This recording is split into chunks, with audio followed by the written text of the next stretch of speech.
Where's the 30-second? Should be on the bottom right.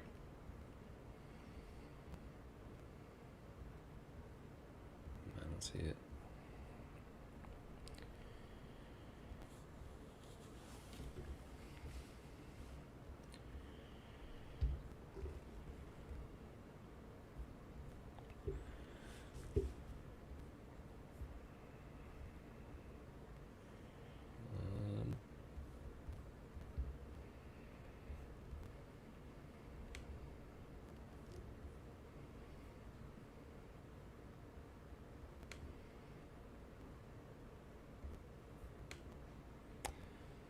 Yeah, I'm going to end it real quick. I can't. We'll have to start all over. We're live, I guess. All right. Well, this is the Spoken Podcast. I am your host, Lance Twidwell, here inside the Spoken Studios with my guy, Trevor Twidwell. What's good? Episode 136 in full swing, full motion. We are so happy to be here with you guys. We are very excited because we have a fun-filled show for you guys today. I cannot wait to get to our guest. We have a very special guest, a guy that I think a lot of us would be very familiar with, a guy by the name of Jason Dunn, a former tight end for the Kansas City Chiefs, played back in the Dick Vermeil era. Was a guy that I think was a foundational piece for the success that offense had for those years. He was a big-time blocker, a great. I would like to consider him a throwback tight end, if you will, because we know how tight ends play in today's NFL, but he played more of an old-school style of football, and it was very complementary to what the Chiefs were able to do. And we are very excited to talk to him about the current status of the Chiefs and the current situation with the Chiefs, but also get a few stories from the times that he had played back in his career, back in his era, and how different things might be from that time to this time. But I want to start with something that I got to be honest with you guys. It's a little bit. I have to be real with you guys about some stuff, and this is coming from a guy that has a lot of expectations, a lot of belief in this team as a whole. Since 2018, my life as a Chiefs fan has completely changed. I think that a lot of us can say the same, but I got to be real for a little bit, and it's a harsh truth, it's a harsh reality, but I have to get to it. And by the way, guys, we have other things that are coming up on the show as well. We won't have the Eddie Hour because our guy, Mr. Yo is out of commission right now. He has some he's got a family trip to attend to, but we are still here. We don't stop, guys. Like I tell you, we have each and every week. We always have a show, whether it's 2 Twidwells or 1 Twidwell. We promise you, we will always have a show for you guys each and every week. We got the Monday mailbag to get to. We're going to give you guys our Chiefs and Eagles preview and our predictions on how that's gonna go, and we're also gonna give you guys our L's for the week in the world of sports.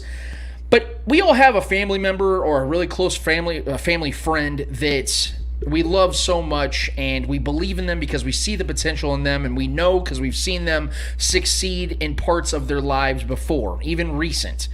But then they do things that just drive you absolutely crazy, and you know they're better than what they're showing you and showing you the world. That's exactly how I feel about the Kansas City Chiefs. That's how I feel about this team currently, because coming into this offseason, everybody, and I mean everybody, anybody that had a pair of eyes that worked and a brain that had at least enough cells to function properly, knew that this Chiefs team was a team that had so much potential coming into the season, regardless of what they've done over the last couple of years, over the last 3 years, hosting 3 straight AFC championships and going to back-to-back Super Bowls in 2019 and 2020. This team as a separate entity was something special that we saw going into training camp and that we saw going into the preseason and into the regular season. We believe that this team had so much depth, they had so much talent, and an opportunity to run the table. Legitimately. There were so many people out there that were really considering whether this team could go 20-0 or not. Patrick Mahomes had said it. Players in this team had hinted at it. There was a lot of belief and a lot of confidence going into the season about this Chiefs team. The problem, though, is that now we're 4 weeks in now with the Jaguars and Bengals game. We're 4 weeks into the season, a month into the season, and I don't know about you guys, but I don't see that team. I haven't. After this Chargers game this last week, when the Chiefs hosted the Los Angeles Chargers, I sat there for a while after that game, even parts of the game, but I didn't want to believe it until after the game was over, where I just had to come to grips with the fact that as it currently stands, this Chiefs team is not good. It's not a good team right now. Do they have Patrick Mahomes? Do they have Andy Reid? Do they have Travis Kelce and Tyreek Hill and Tyrann Mathieu and Chris Jones? Yeah, they have really good players, but this is a collective, is not a very good team right now. And we have to be real about that. Yep. This is not the team that we expected and anticipated to see to start this season. It sucks to say. Not just because we're fans of this team, but because of what we were expecting to see. The hype of what Patrick Mahomes and this Chiefs team has done in the month of September, that went away. That mystique is gone. The fact that Patrick Mahomes went into the season without throwing a single interception in the month of September. He now has 3. The fact that the Chiefs have never lost a game in the Mahomes era in the month of September. They now have 2. There are legitimate problems on this team. And the problem, and I hate to call, I'm gonna have to call out a few people this week. I hate to do it. I love my guys at Arrowhead Pride, but there's a particular person I'm gonna have to call out today in regards to some of the takes he had this week. But there's been some bad takes out there, guys, and I have to call that out. I have to address it because no one else seems to want to do it. But I'll do it here because at The Spoken, we like to keep shit real. There's been a lot of fans that I'm seeing on Twitter and on Facebook that are trying to justify the start of this season for the Kansas City Chiefs. And there is zero justification for it. Why? Because the standard here is different. I'm seeing folks talking about, hey, do you guys not remember what it was like back in 2012? Do you guys not remember what happened 9, 10, 11 years ago, how different things were? Let's be grateful. It's not about being grateful or ungrateful. It's the fact that the Chiefs have a new set standard. And that standard changed the moment the Chiefs went to their first Super Bowl in over 50 years. That standard changed. And all of your expectations, like mine, changed as well the moment all that took place. So talking about what took place 10, 15 years ago means nothing anymore. Because this is a different time, a different era that we can't sit here and fall back on, well, it's better than what it once was, because that's no longer the standard. I remember growing up. We've talked about this several times on the show, Trevor, about being kids in the 90s and being a teenager in the 2000s and how, well, as long as the Chiefs win 10 to 11 games and maybe contend for the AFC West and maybe get to the playoffs, that'll be a fun season. Those are no longer the standards. We have Super Bowl expectations, Super Bowl aspirations, Super Bowl standards here in Kansas City now. Anything else is a bust. Anything else is not acceptable and inexcusable. And what this team has done to this point of the season is inexcusable. It is not okay. It is not acceptable. So sitting here talking about the past means nothing in the present. We're seeing people, I saw people on Twitter going, well, remember when the Chiefs in 2015 started 1-5 and then they ended up the season 11-5. Here's the problem with that one. There's 2 problems with that take. One, y'all forgot how that season ended? Chiefs lost a horrifically upsetting playoff loss to the Steelers. Anybody remember that? Anybody want to remember that? I know we try to forget those things, but that's how that season ended. How about this one? The fact that in that 2015 season, the Chiefs' defense ranked 3rd in the league. Have y'all checked the defensive rankings so far this season? The Chiefs ranked dead last, behind the Lions. This is not the same. You can't pull from the past to justify the present. It doesn't make sense. It holds no merit. This team, plain and simple, sucks so far. I understand they won the Browns game. I was there. That was not a good game by the Chiefs, guys. The third quarter, they ignited. They played some football. Since then, and before then, they have not, as a collective, played as a team. Let's just call it for what it is. Patrick Mahomes' magic took shape and took form when he threw that 75-yard touchdown to Tyreek Hill. Travis Kelce, who's been an absolute beast all season, has saved this team's ass on multiple occasions to this point. But this defense is absolutely horrendous to this point. I know we talked last week about what Tyrann Mathieu said to me on Twitter, and everybody was agreeing with him. I agreed with him because I loved the leadership from Tyrann Mathieu. But my point stands. Spagnuolo looks absolutely lost with this defense. There are no adjustments. There are no stunt blitzes. I see nothing from this defense that makes me think they're going to change. Maybe with an acquisition of Jamie Collins, bringing back Willie Gay, and if he can stay healthy for any length of time, now we're talking about a defense getting that much more athletically gifted. And that could change some things. But I'll stand on the hill that I'm willing to die on. I don't think Willie Gay is a cure-all. I don't think he's going to change everything and make this defense an elite defense. And I don't think this defense is ever going to be an elite defense at any point this season. I don't think they're going to be playing as bad as they did in the first 3 weeks. I think they'll get better. But I don't think they're going to become this defense that will become world beaters and clamping down on good offenses. I don't see it. Where is that on this field? What makes you think that's going to happen? I think it's going to be somewhere in between what our expectations were. I remember in preseason, man, people were talking about, oh my God, this defense looks dangerous. They look good in preseason, to what we see now. I think it's going to be somewhere in between. And is that good enough for the Chiefs to win a Super Bowl? I do think so. And that's where the turnovers come into play.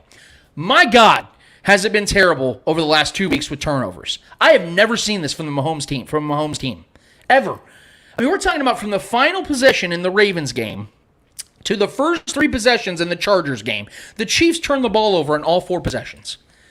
I really thought I fell into some weird loop or dimension where it's like same play over and over again, same drive over and over again. I could not believe my eyes. I cannot believe that the Chiefs were turning the ball over that much and that often in such a stylistic fashion too, guys, where it almost felt like you knew it was coming. It was almost as impressive as some of their touchdown drives that Patrick Mahomes has had in his past. Now, I'm going to defend Patrick Mahomes, and Trevor and I have disagreed on this a little bit, especially when it happened right in the heat of the moment. I 100% blame Marcus Kemp for that interception. It hit him in both of his hands. It was not a great throw, but it was good enough. And I don't know, everybody's dragging about the no-look pass and all that stuff. Guys, look, if Marcus Kemp just simply caught one of his 4 career targets in that moment, we're sitting here praising that throw. We're sitting here going, oh my God, man, Patrick's got the no-look going again. That's volume 2. But because Marcus dropped the ball and it ended up being a great play by Asante Samuel Jr. with that diving interception, we're sitting here critiquing it. That's the beauty of Patrick Mahomes' greatness, is that we'll sit here and critique it when it doesn't work, but when it comes to him actually doing it and it worked, let's say D-Rob back in the 2018 Ravens game, let's say he drops that no-look pass. People are going, well, maybe if Patrick would have just looked, it'd have been a little bit of a better throw and got it out quicker. But since it happened, we're sitting here going, Nate Burleson talks about it on Good Morning Football. That's the greatest play I've ever seen. That's the difference. Just that small little error, that margin of error. And that defines the Chiefs team in this season so far, and their results so far is that small margin of error. This team should very well be 3-0. They should be. They should have beat the Ravens. We all saw that. Their offense was moving with simplicity. But here's the problem. Clyde had a late turnover, and the defense couldn't stop Lamar to save their lives. And then in this Chargers game, the Chiefs were driving on them at will. And they just kept turning the damn ball over, and it's so aggravating because that took place the moment the defense was actually looking like they had some life. They made Justin Herbert's life a living hell in that first quarter. He couldn't get anything going. And the Chiefs offense had multiple opportunities to put that game away quickly, and they didn't do it. It is unacceptable. It is inexcusable what we have seen so far this season. Regardless of the record, even if the Chiefs were 3-0 and they played this bad, I would still be criticizing them because they're not playing Super Bowl caliber football. I still believe in this team. I still believe they can win the Super Bowl. That's why I'm so angry. That's why I'm so fired up. If I didn't believe in this team, if I didn't think they had what it took, I wouldn't be sitting here so animated. I would just sit here and accept it as I did throughout the majority of my life to this point. When Alex Smith, when Matt Castle, when Tyler Thigpen, when Kyle Orton, when all these quarterbacks throughout my life were the quarterback of the Chiefs, I knew the fate. I accepted it for what it was. It wasn't good enough. So there's no reason to fight it other than saying the Chiefs need to get better at building their teams. This team is Super Bowl worthy. They need to play like it. And that Chargers game, and I want to get Trevor's thoughts on that as a whole, but I felt that it was the right time today to really attack the season as a whole to this point because I am with a lot of people out there. I'm not giving up. Rich Eisen just came out and said a take himself about how he doesn't think the Chiefs lose another game this season. Now, that's a hot take. Not really. But I can see they're that good. Yeah. That's why we're sitting here like wanting to just wring their necks about this because, like, you guys got to get better than this. There is criticism. There are legitimate criticisms of how the Chiefs have built this team. When it comes to, spending all that money on the defensive front seven, and they have done horribly. They're 27th in quarterback pressures to this point. Frank Clark's contract's looking worse and worse by the day, even though he's making $1.2 million every single game, despite whether he plays or not, or even is effective, seeing that Mike Dana, since week 11 of last season, has more sacks than Frank Clark, a fifth round draft pick from last year. As opposed to a guy who made $104 million from this team. We traded a first and a second for him. There's a lot of frustrating factors to this team, man. A lot. And we have got to get better, man. This team has got to get better as a collective. They have got to put together a fucking game together, man. When was the last time, Trevor, you felt like the Chiefs from the offensive side and the defensive side played as a collective effectively? When was the last time? It's been a minute, man. It's been too long, and that's been my grief with this team for a long time. Even as great as we are, we just don't put teams away. And that's kind of been a trend in Andy Reid's career. He's never been a guy that is like, he's like almost too classy to a sense to where he doesn't want to like embarrass teams. That's the vibe I get. And then that culture from that coaching, I'm not shitting on Andy Reid at all, but that culture and the way that's going to trickle down on the players and his decision making and so on. He doesn't like to put his foot on the throat a lot of times on teams. And especially in these divisional games, man, you got to be aggressive. You got to go out there and take the game away. Unfortunately, we continue to take the game away from ourselves. We should absolutely be 3-0, and we should be 3-0 in the first three games that are three of the toughest games we'll have all year. You know, three of the toughest, and we got to face these guys again in LA. So for me, man, like I'm not gonna come down on the defense too hard. I felt like the defense played good enough for us to win that Chargers game. We failed ourselves. You can't. I think you have like a 0.5% chance to win a game if you turn the ball over 4 times, you know. So and then without forcing any other turnovers from on the other side of the ball against the opposition. So when the other opposition doesn't turn the ball over and we turn the ball over 4 times, you're just not going to win games like that. No matter how great Pat is, the pressure was obviously completely on Pat. It is what it is, man. I will take early season woes. I'm so glad this is happening right now instead of week 14. You know, we're not a healthy defense. Our defense is. I believe in this defense still. I really, really do. I think we're not completely healthy right now. We have some new pieces with Jaron Reed. We got guys in new positions with Chris Jones coming off the edge, still figuring that out. That's not his natural position. You know, there's a lot of things to be figured out. Juan Thornhill, for some reason, is barely on the field. I don't know really what's going on. We haven't had a lot of insight to why he's not out there. There was multiple occasions, especially towards the end of the game this last week, where guys were just left wide open in the red zone, and that to me is a coaching issue. But we got to hold these players accountable, man. Tyrann Mathieu he's got to get his guy's ass out there. He's got to get guys in position. That's his job. Spags can only do so much. Spags can call the play, but if it's not getting performed out there, it doesn't matter what Spags is doing or what Spags is saying, what the game plan is. If guys aren't in position, that's not Spags' fault entirely. That's the players got to play the game. You know what I mean? So Andy Reid can have the best. He can write the best offensive script for the first quarter, and Pat doesn't go out there and perform well. You know, and that's on Pat. The play's got to be made. So, look, it's easy and we've seen it across the board here with a lot of local Chiefs fans and Chiefs fans in general. A lot of people are doom and gloom right now. A lot of people are the sky is falling type of deal. I'm not, man. I'm an optimistic person, just because I know how football goes, man. I know the football season. Granted, we have not dealt with this. We have not dealt with being, 500 or below really since Patrick's been here. So this is a new thing. But I think this is something we need to kind of let simmer. And I see this is definitely a glass half full for me. There's so much more potential for this defense to get better. I felt like the defense played well, like you said, in the first quarter. 2 straight 3-and-outs, and we turned the ball over twice. If we don't do that, we win this game. Mm-hmm.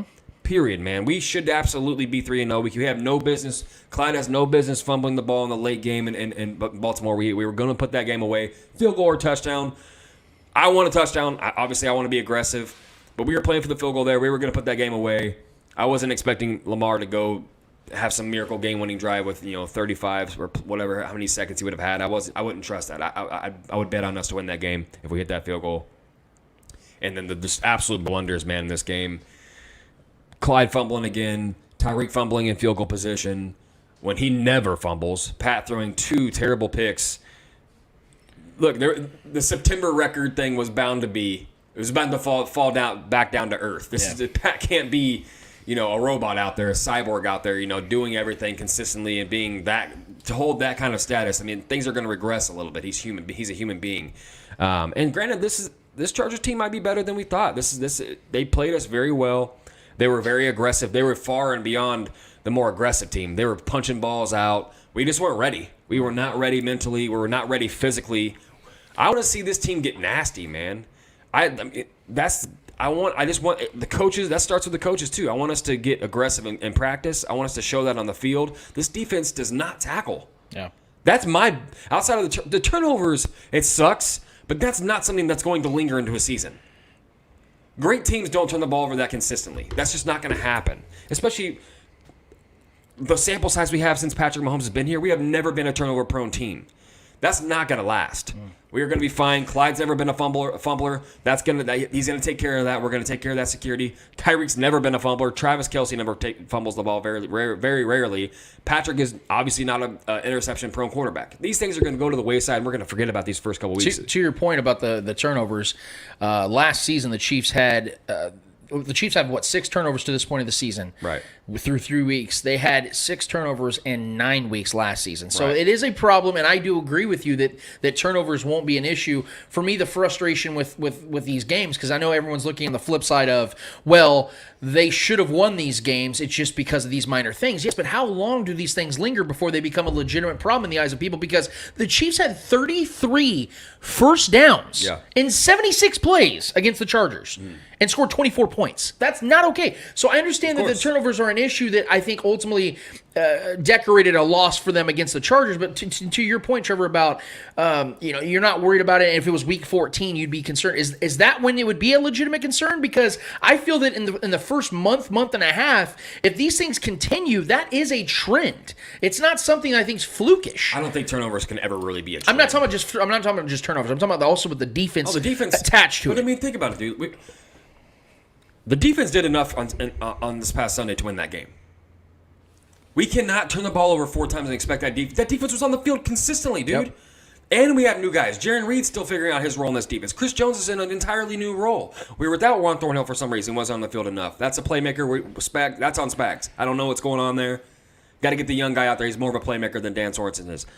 Dan Sorensen was out of position way too much, and he's missing too many goddamn tackles, and it's pissing me the hell off. Our corners obviously are not playing up to par. They were getting absolutely granted, those are 2 great receivers out there. Mike Williams, Keenan Allen is an elite receiver in this league. I think L'Jarius Sneed's only given up 4 completions on the season. He's holding his own. I'm not going to shit on him. They're not even throwing his way. And I'll give credit to where it's due, man. Keenan Allen was making some tough catches out there. Mike Williams is an absolute beast. That's a big man out there. I think he's 6'6". Fucking 6'7". Andre the Giant out there in a helmet. Yeah, so I mean, granted, and Herbert's the real deal, man. Herbert's out there. He's calm. Even when he hit his hand on the helmet, he was still out there slinging the ball. We cannot give them 4 extra chances to score points on us, dude. Yeah. We can't. 3 of those turnovers were in field goal range. Yep. We're taking points off our own board and giving them to them. Like it's unacceptable. This is why I'm saying I'm not concerned at all about this team. Even if the defense is maybe a little bit better as the year goes on, this team is not built on defense. This team is built on the offensive juggernaut that it is, and it's always been that way. Granted, we have invested a whole lot of money into this defensive line, and I fully expect this defensive line to get better. We are going to get pressure. Spags is known for that. As the year went on last year, we were starting to get more pressure and more blitz packages. It'd be nice to see Jaron Reed. You maybe replace the human cutout fathead thing that they have of those players. It'd be nice to see them remove that from the field and have his real body on the field because I haven't seen him play football Mike yet. Dana in there for now or whoever. It'd be nice. Or Noddy. I don't care. Replace. I think Derek Noddy's dealing with an injury. He's got something wrong. Well, I think at the beginning of the year he was dealing with something lingering. But granted, regardless, the defense is. I'm. The biggest issue in these first 3 weeks has been turnovers. That's going to go away. You take those turnovers away, minimize the 5 turnovers we had so far, or 6 turnovers we had so far to 2. We're 3-0. Yeah. We're 3-0. And we're just making stupid mistakes. You clean it up. We're gonna win so many games this year. We're gonna take this division back. It sucks that we lost the division, our first divisional game. We cannot lose AFC games, period, because now we've lost leverage to the Ravens. You know, we had the leverage over the Browns right now, but if the Ravens go off and they win equal amount of games as us, we hurt ourselves, man, with the leverage there. So we got to take care of this division first and foremost. It's got to start this week with this next game against the Eagles. But my biggest grievance, man, isn't the defense. It isn't Pat. Pat's going to have games, man, where he's human. This is a tough team. Derwin James is a beast. That defensive line was getting after Pat. Granted, our O-line looks great there. If there is a bright side, our offensive line looks great, man. Yeah. Our offensive line looks great. Creed Humphrey has been an absolute phenom. Everybody. Trey Smith's been unreal. Pancake Papa, shout out. Everybody, man. Everybody looks great. Pat put himself in a couple bad positions. He scrambled to the wrong side a couple times, put himself in bad situations where it makes the way harder for the offensive line to protect. 100% agree. Pat was not sharp. When it comes to the defense, no, you're right. You're right. wasn't. You can tell that there's still a gelling that needs to take place and a trust factor between him It's and the these youngest guys. offensive line in the NFL, man. Right, yeah. You're talking about a lot of new pieces, and I feel that we all kind of knew that was going to be the case, so I'm not really worried about that. I think Orlando Brown has gotten better each and every week. Oh, he looks great. He looked unbelievable against the Chargers. Lucas Niang was getting bodied by Joey Bosa, but who doesn't he get looked bodied good by at Joey points, Bosa? though, Trey Smith was unbelievable. Creed Monster. Humphrey, he looks like the best center in football to me. he's It's an absolute- unbelievable. He already looks like the best center in football. I'm not trying to overrate him or make him sound to be greater than what he is, but he looks that good. And then you're talking about Joe Thuney, who's been a very solid veteran to this point. I don't think he's played his best football I yet. think he's graded out as the worst one on the line so far, and I'll take that. Yeah, exactly. If Joe Thuney's ranked as your worst offensive Yeah. lineman, you're doing just fine. Yeah. But the reason why I am concerned about this defense is because I'm with you that the turnover thing is not going to continue. It's not going to continue throughout the rest of the season because this offense is just too great.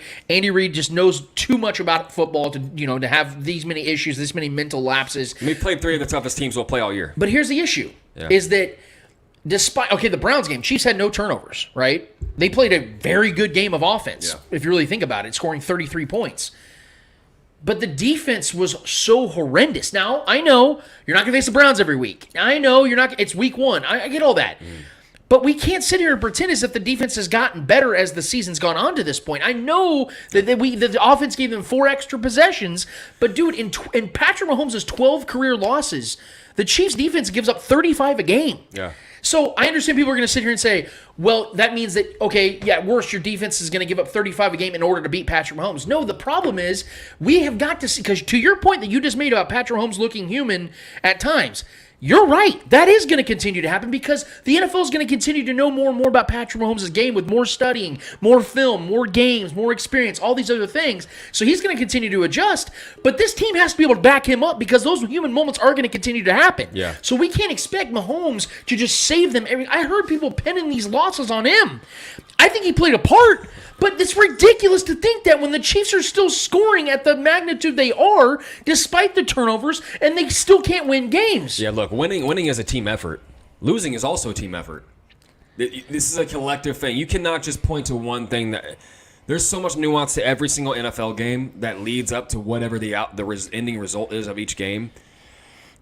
Just like I'm not going to pin the entire Ravens loss on Clyde for fumbling. There was so many. We had opportunity after opportunity. What happened to all those series that we had? We didn't score points. Every single series you have to take advantage of it. And when you turn the ball over 4 times in one game, it just is what it is, man. The odds are so far against you in the situation like that, especially against a good divisional foe.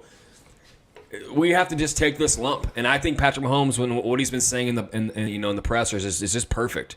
That's what you want to hear from your leader, man. He likes this adversity.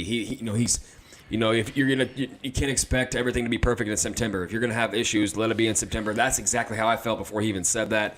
I'd rather have early season woes than this happening later in the year, leading into the postseason. We got to figure shit out as it goes. We have a lot of moving pieces. We have guys. Frank Clark hasn't been on the field. I think once we get this, I do think this defense is going to get better, man. I really do. It couldn't be much worse. Exactly. Well, that's true. That's one way you can. That's what I'm saying. Glass half full for me. It can't get much worse. It only really can go up from there. And I think these first 3 weeks have been a massive eye opener. Because, dude, leading into the Chargers game, what did we talk about? Our defense is kind of built to stop offenses like the Chargers. We're built to, zone out guys and let teams throw on us, and we can take advantage of teams. We're worse against the run. When actually it was the flip. We only allowed like 70, a little over 70 rushing yards at the Chargers, and they were throwing all over us. Mm-hmm. Granted they were on the field, and our defense was extremely tired because we kept turning the ball over and putting them back on the field. So we put them at a disadvantage, and Pat understands that. Pat's got to be better. This defense has got to be better. Our coaching has got to get in these guys' ass and get these guys ready on game day. We haven't looked ready. Yeah. And that's the biggest issue for me, man. It's a mental thing, and it's taking care of the ball security is the biggest thing moving forward. We got. I'm actually, believe it or not, people. I'm actually on our comment thread because our guy Mr. Yo is not here today. I'm actually looking. I feel like we're on PTI right now because my guy Shaggy actually corrected me because I said in 2015 the Chiefs lost to the Steelers, and now that I think about it, that was actually 2016. The Chiefs lost to the Patriots in New England after blowing out the Texans 30-0. So I stand corrected. Thank you for that, Shaggy. I also want to send out, just a side note, I want to send out a happy anniversary to our guy, Brad Simcox. People know him as the Brit Chief at Arrowhead Pride, our brother on the other side of the pond. Man, we love him. We appreciate him and everything he's done here with us and for all the content he puts out there at AP. Happy anniversary to you and your wife. Man, I saw your pictures today. You guys have an awesome, lovely family, and we love you guys to death over here at The Spoken. We have some other comments as well. Our guy, Doug Locke, he said, the Chiefs need to play the best players. You can't tell me Dan is better than Thornhill. Why do we draft players and not play them? Another comment he said is, we have normalized letting the opponent score 20 or more a game. Zero pressure up the middle or anywhere. 100% agree with everything you just said, Doug. The biggest reason why is because of the fact that, to that point, the Chiefs, look, Dan Sorensen has been here since 2013. He's been a key contributor in a lot of ways. But we have to all be real about something, because I know here in Kansas City, I fall victim to it as well because I'm from here and I know how we live and breathe out here. Once you're a Chief, we love you forever unless you come out and just straight up disrespect us or you do something like, have an opinion like Marcus Peters. But anyway, the thing that I notice about Dan Sorensen is people believe sometimes that he is more than what he actually is, which he's not a starting defensive player, guys. He's a guy that you want to have out there for 20 to 40 snaps in a game at most. Instead, now he's playing 92 to 93% of the Chiefs' defensive snaps, and that's simply unacceptable, especially when you have a guy that you just traded up for in the second round in 2019. In Juan Thornhill. Now, you can sit here and speculate whether it's schematically, they don't feel comfortable with him in certain schematics. That, to me, is schematics. I don't believe in that. I think that if you draft a guy in the second round, you trade it up for him in the second round, he should be playing more snaps than a guy that is some free agent dude out of BYU that is unathletic. You saw Trevor brought it up about the Chargers game, how he was getting beat with precision. The throws down the field, he was unathletic. He was getting beat athletically time and time again in that game. Mm-hmm. Everyone was giving him praise for that drop touchdown in the back of the end zone when he whiffed the ball completely and was burned on the play. It's getting so bad for Dan Sorensen out here that we're giving him credit for things he had nothing to do with. He made no play on that play at all. It just was a drop touchdown on a play where he got absolutely toasted. Yeah. So Juan Thornhill, if you're telling me right now that Juan Thornhill is worse than that, then Juan Thornhill needs to be cut. Do you really think that it's a schematic thing or do you think there's something else going on behind the scenes with Juan Thornhill? Because I've been hearing there were some things. I think some of the guys on Arrowhead Pride, shout out to them. I listen to their podcast. I don't know if there were some things if he was having some issues with some teammates or something like that he was beefing with some people, giving some people some attitude. I don't really know what the deal was exactly, but I don't know if you learned anything or heard anything about that. It's so funny whenever there's an issue with the team and a player, or you're seeing a player not playing as much, there's always these theories coming out. Yeah. I'm going to say this. I won't believe any of that stuff until I hear it from actually a reputable source. And I don't mean disrespect anybody. I'm not going to believe that it's a talent issue. Yeah, I don't think it's a talent issue. I honestly think that there is a philosophical difference between what Juan Thornhill feels he should be doing on this defense, and I'm speculating here. I'm going to clear the air here. I'm not being told anything about this. It's all theories out here at this point. I've heard literally nothing as to why this is occurring. If I did, I would already tell everybody. But I think it's a philosophical issue. I think Spagnuolo wants to play Juan Thornhill a certain way. Juan Thornhill feels that he's being undercut and undermined as a player that is supposed to be of value. Because as we remember in 2019, before he tore his ACL, Juan Thornhill was balling in this defense. And I don't know what took place. In coverage. Yeah, exactly. And I don't know what took place. I really don't know what happened, but I understand the recovery period of him having to recover and recoup with his knee and his mind for them to get back in alignment. That time looked to me fine. that time to me is gone and done with. Yeah. We just saw him on the franchise. He looked like he was ready to go, and he was excited about getting back. Because not being able to play in the Super Bowl tore him up. That was very rough for him. And then last year he had a pretty rough season, and I think that was all just getting his body back. I think that once he played again, you saw him really working his way back, and I gave him a pass. But I just think at the basis of what's going on, it's philosophical. I think Spags wants to do something that Juan doesn't want to do, and because of that fact, I think Spags is saying, okay, well, I'm going to get Dan out there because Dan will do the dirty work, and Dan's out there getting toasted.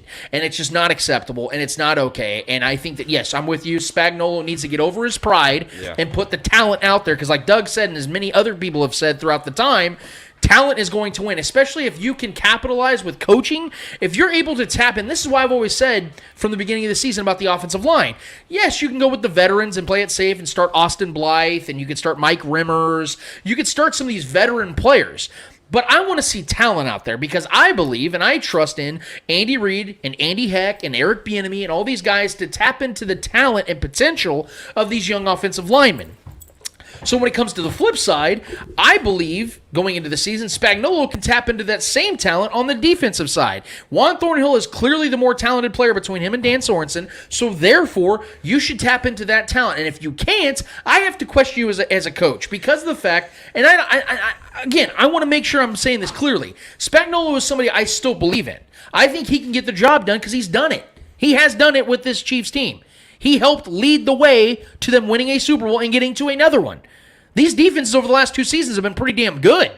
That's why this is frustrating because this is year 3 for Steve Spagnuolo as the Chiefs defensive coordinator, and now we're looking at this defense being the worst it's been. And it's not like the Chiefs have been dealing with a plethora of injuries on either side of the ball. The Chiefs are actually one of the more healthy teams in the NFL to this point. Yeah. So there is no excuse as to why this is happening. Again, I know Willie Gay will help out because he would be by far the best athlete on the defense. He is so freakishly gifted on athletically. But he can't stay healthy. Yeah. He's the one guy that's been a key cog to the injury side. Frank Clark, I think, ultimately has been the biggest blunder on the defensive side as far as players are concerned. But I have to give Spagnuolo a D- so far this season because I've not seen the adjustments. He has had the majority of his defense healthy this season, and I have not seen this defense take a step from 2020 to 2021 in the positive way. And I think Spags would give himself that grade as well because I think he understands what we've been seeing on film is unacceptable overall. There's been some good series, like you said, in the first quarter, they had the Chargers off the field 2 straight times. That was huge. That gave us opportunities to put points on the board, and we squandered it. So I don't know if you noticed that too. I think the league knows that our defense isn't very good right now either, especially the Chargers, because when they got into the red zone, they were playing hurry up offense specifically, and how embarrassing it was when all they had to do was kneel the game away, and they went down there and just scored a touchdown because out of spite. Just because, and I was like, what? When the game was going on, I was like, what are they doing? Why are they scoring? Just kneel it, kick a field goal if you want. The game was already over. It was very confusing. They could have used the rest of the clock. But how embarrassing is it, dude? They went down there and just scored a touchdown just because. Screw it. It's the Chiefs defense. That's just so embarrassing, bro. In our own house, that's got to. I mean, if that doesn't, wake us up, wake this defense up, wake this entire staff up, everything. Like we've got to bounce back, and I'm very optimistic about this team and this defense. I still fully believe in this defense. I think it's got great leadership over the longevity of a season is huge. When you can have all the talent in the world, but if you don't have leadership out there, I believe in Tyrann Mathieu keeping these guys in check. I can imagine Tyrann Mathieu at practice this week. Mm-hmm. I can imagine what was going on there. And there was just way too many blunders defensively, leaving guys wide open in the red zone. Us literally looking puzzled when the Chargers were going hurry up offense in the red zone. You don't see that very often. Teams like to take their time, not make mistakes in the red zone. They were playing hurry up offense within the 10. Like that's embarrassing to us, and we obviously looked out of place every single time they were doing it. They had no respect for our defense, and nor should they.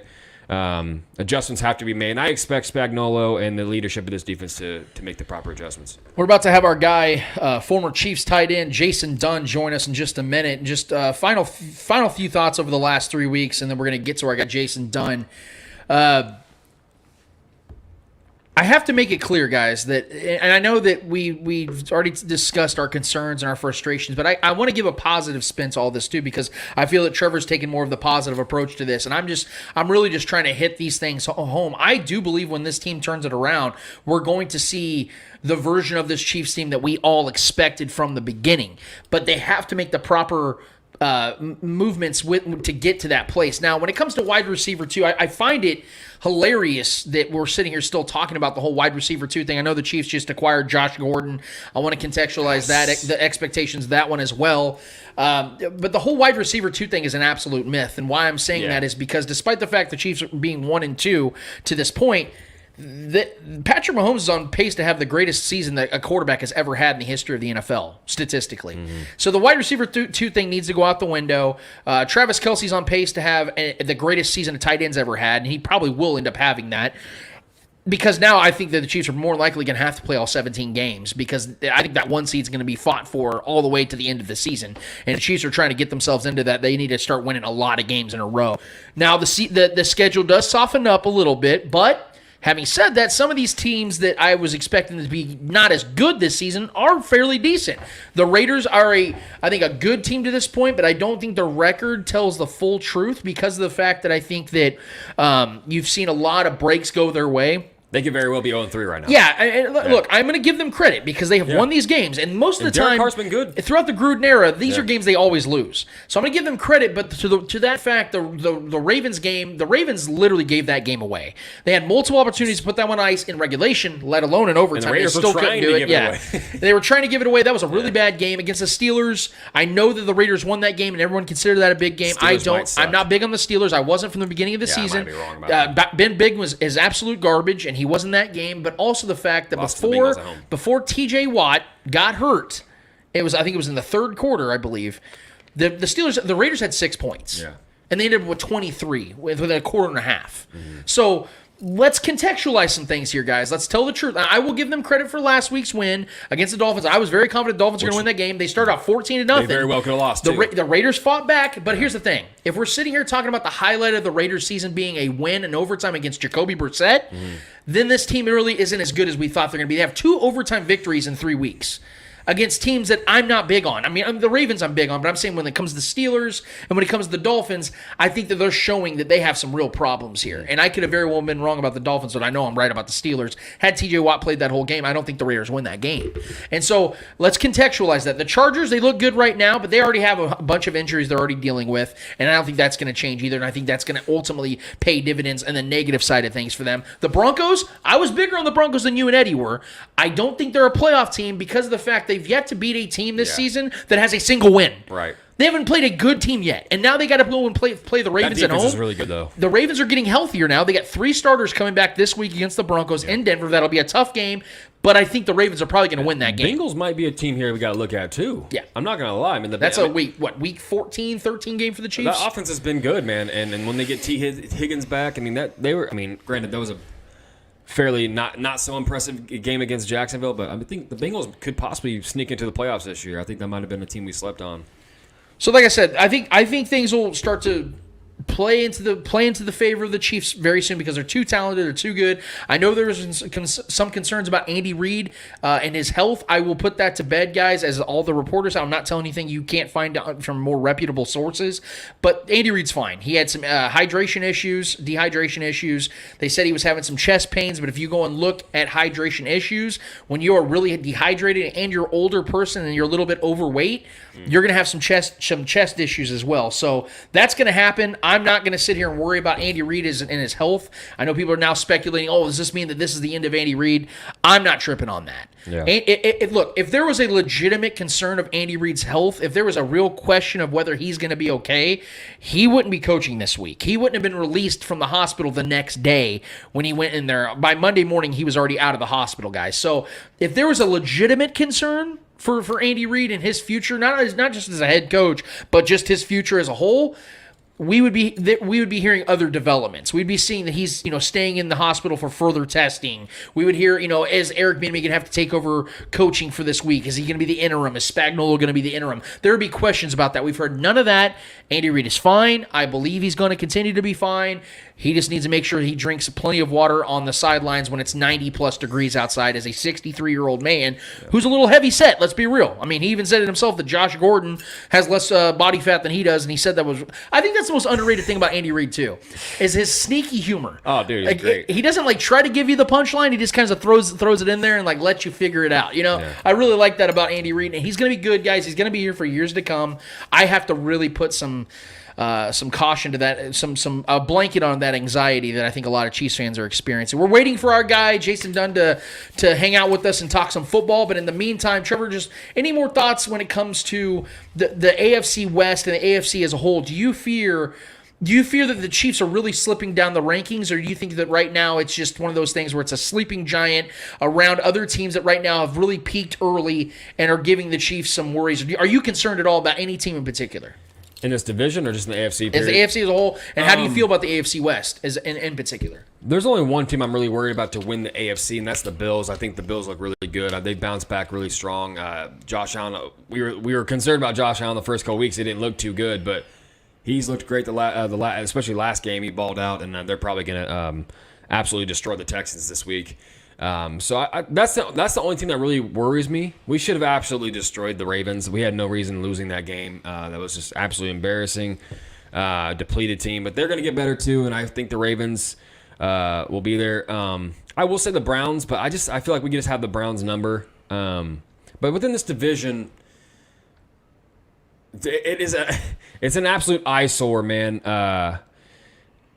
Having to see the rankings right now, we've never been in this position with Pat, so we're kind of spoiled in that sense. We've never been in this position and sitting in this uncomfortable state.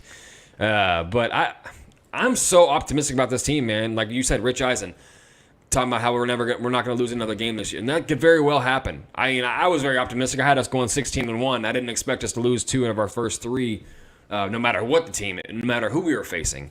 It's never fun losing division games. We're not used to that, really. It's more of a rare thing with Pat. Pat usually owns a division. Andy Reid owns his division. Even with Alex Smith, we destroyed everybody here. But our division is getting better. There's good defenses within this division, man. And I might have been a little bit wrong on the Raiders. They might not be as bad. They can make the playoffs this year, man. I mean, you start 3-0. That's a great way to start if you want to have any kind of playoff aspirations.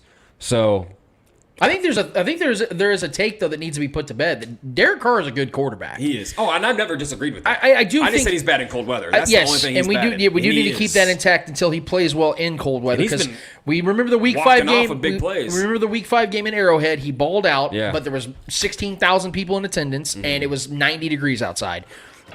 There's no coincidence that when you've seen the uptick in turnovers and bad throws when he comes to Arrowhead and it's 24 degrees outside and there's 75,000 people out there. Yeah. So there is a difference, but I'm gonna give Derek Carr a lot of credit because I think to his credit, he's the reason they are 3-0. I think he's played really well. I think Gruden's been coaching his ass off too. I don't anticipate it to last because their roster's not good enough.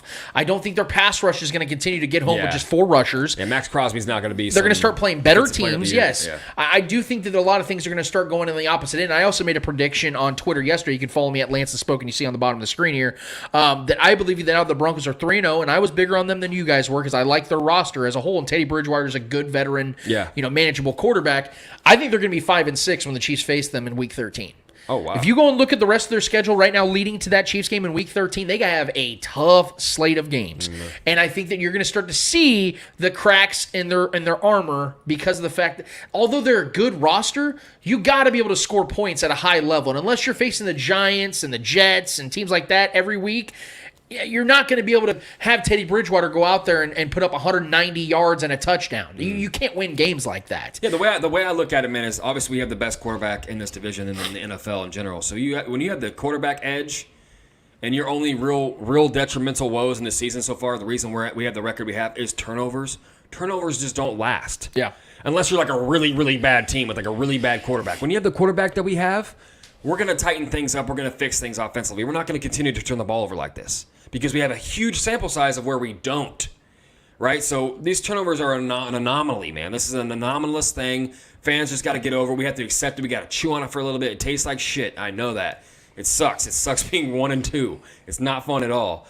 But we're gonna turn the tide. This page is gonna turn, man. These turnovers are not going to last. That is the only reason we have the record we have. Now, granted, our defense has been bad, but the only reason we have the record we have is because we consistently have turned the ball over week in week. When it comes to Josh Gordon's the acquisition of Josh Gordon, it didn't really shock me because I know that the Chiefs want to add depth, and they've been trying to add depth at wide receiver all offseason during this season. And I think that the Chiefs and Josh Gordon have been talking throughout the offseason. I have to be the one that says it, though, because I know that there have been people, I've been reading it, I've been seeing people, so excited about this acquisition. I'm going to say this. I understand why, but I have to tell the truth here, guys. Josh Gordon in his career has been the wide receiver version of Peyton Hillis, where he has this illustrious, successfully great season. Don't do that. And then after that, it all goes away. He has finessed a lot of teams, guys, into this. And I believe in his talent. He is a 6'3", 220-pound wide receiver. This is a big dude. He's got all the capability. He is. When Tyrann Mathieu said he looks like Megatron, that's because he does. He's a big wide receiver, and I understand why people are big on him. And he's only 30 years old. That's not old, but it's not young either. But we have to be real about this one, guys, because first of all, just on his side alone, and then I'll talk about the Chiefs' offense as a whole. When you look at Josh Gordon, since 2015, he's played 34 games. I know people say that's not a lot of wear and tear. That's a good thing. It's also not a good thing. It's not a good thing in the sense that you're out of the league that long or you don't play enough, the league passes you by. It's not like you can just pick up football and start playing at a high level again. That just doesn't happen. You don't see a lot of examples of that. That you have to stay in stride with the game. And he hasn't. And it's not because of a plethora of injuries, but it has been because of addiction issues and other things like that. Now, I'm rooting for Josh Gordon. Not just because I'm a Chiefs fan and I want to see him contribute to this team, but because of the fact that I want to see a person like him be successful. That would be a great story. Our guy Mark Gunnels, who just was with us recently, talked about, on his Twitter account about how that would be such a story if he helped contribute to the Chiefs winning a Super Bowl. You couldn't tell the story of the NFL without mentioning that one if that was to take place, if Josh Gordon was to help this team.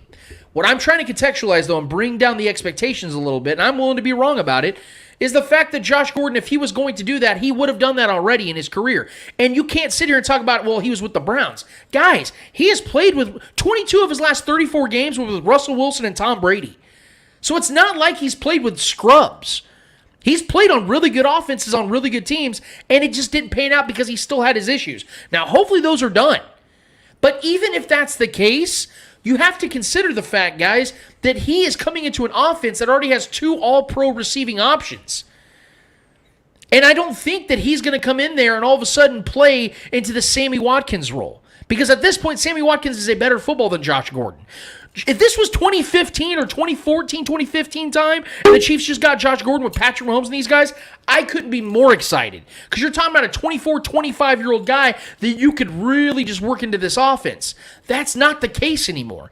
Even to the comparison of Antonio Brown and the issues he had, at least Antonio Brown was consistently playing football throughout those times. He was staying active in the game. We've seen Josh Gordon over the last 5-6 years miss large portions of football.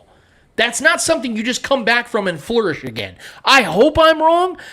I'm trying to clear the air here, guys. I hope I'm wrong. But when you put up fewer numbers in more seasons than Demarcus Robinson, I have a problem and a right, in my opinion, to reserve my optimism on the acquisition. Do I like it? Sure. It doesn't hurt anything. It doesn't harm anyone. It's a low risk, potentially high reward. I'm just focused on the reward side of that risk because I don't think it's going to be as high as a lot of people are anticipating. I think that season back in 2013 gave us a lot of hope and a lot of optimism that we can tap into that guy. But that was 8 years ago.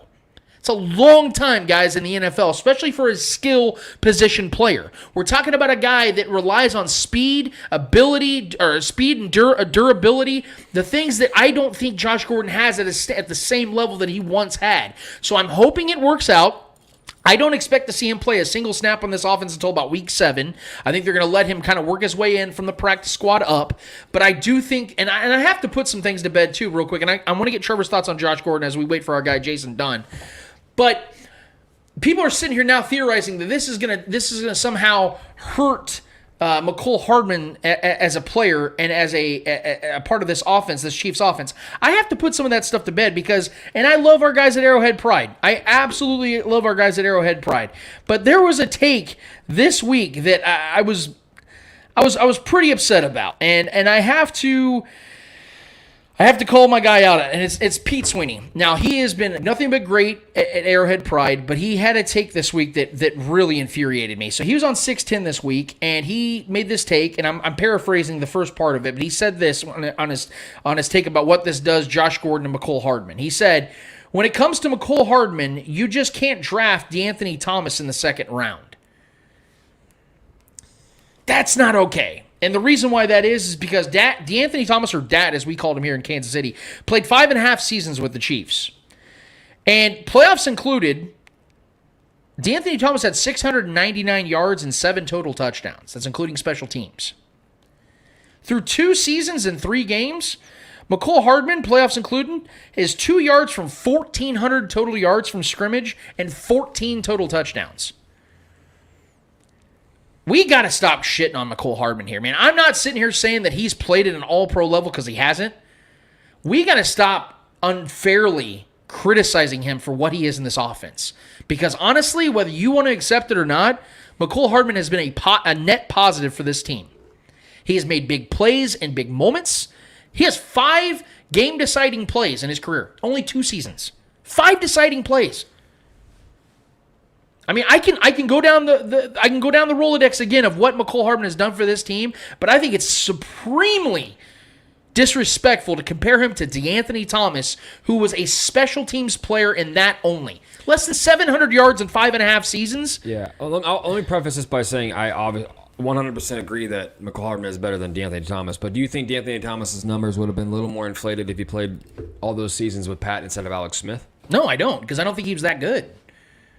You don't think his numbers would be better with Pat? Oh, I don't think it had anything to do with who. I think because you honestly, do the math, they have to be a little bit better. If he played the McCole role in that third receiver why isn't Demarcus Robinson's numbers gotten better from Alex Smith to Patrick Mahomes? Because he's always been like 4th, 5th. Because he's not good enough. That's the point. Is DeAnthony Thomas and Demarcus Robinson is way better than DeAnthony Thomas. Yeah, way better, and his numbers have not gotten any better. Well, he couldn't really get ahead of DeAnthony Thomas even when they were on the same roster together. So I don't know if the team saw it that way, but he did play that third receiver role a lot, and he had some plays. I think McCole is the better player for sure, no doubt. But I definitely think DeAnthony Thomas's numbers would be better with Pat being able to have the downfield ability that Alex Smith just didn't have, and the escapability and looking downfield to find him. I'm sure his numbers would be better if he had more opportunity to play with Pat instead of Alex Smith. I just think that you kind of have to factor that in as well, just for having that, because Alex Smith was really just looking at his 1 and 2 options, in Kelsey and Tyreek. So.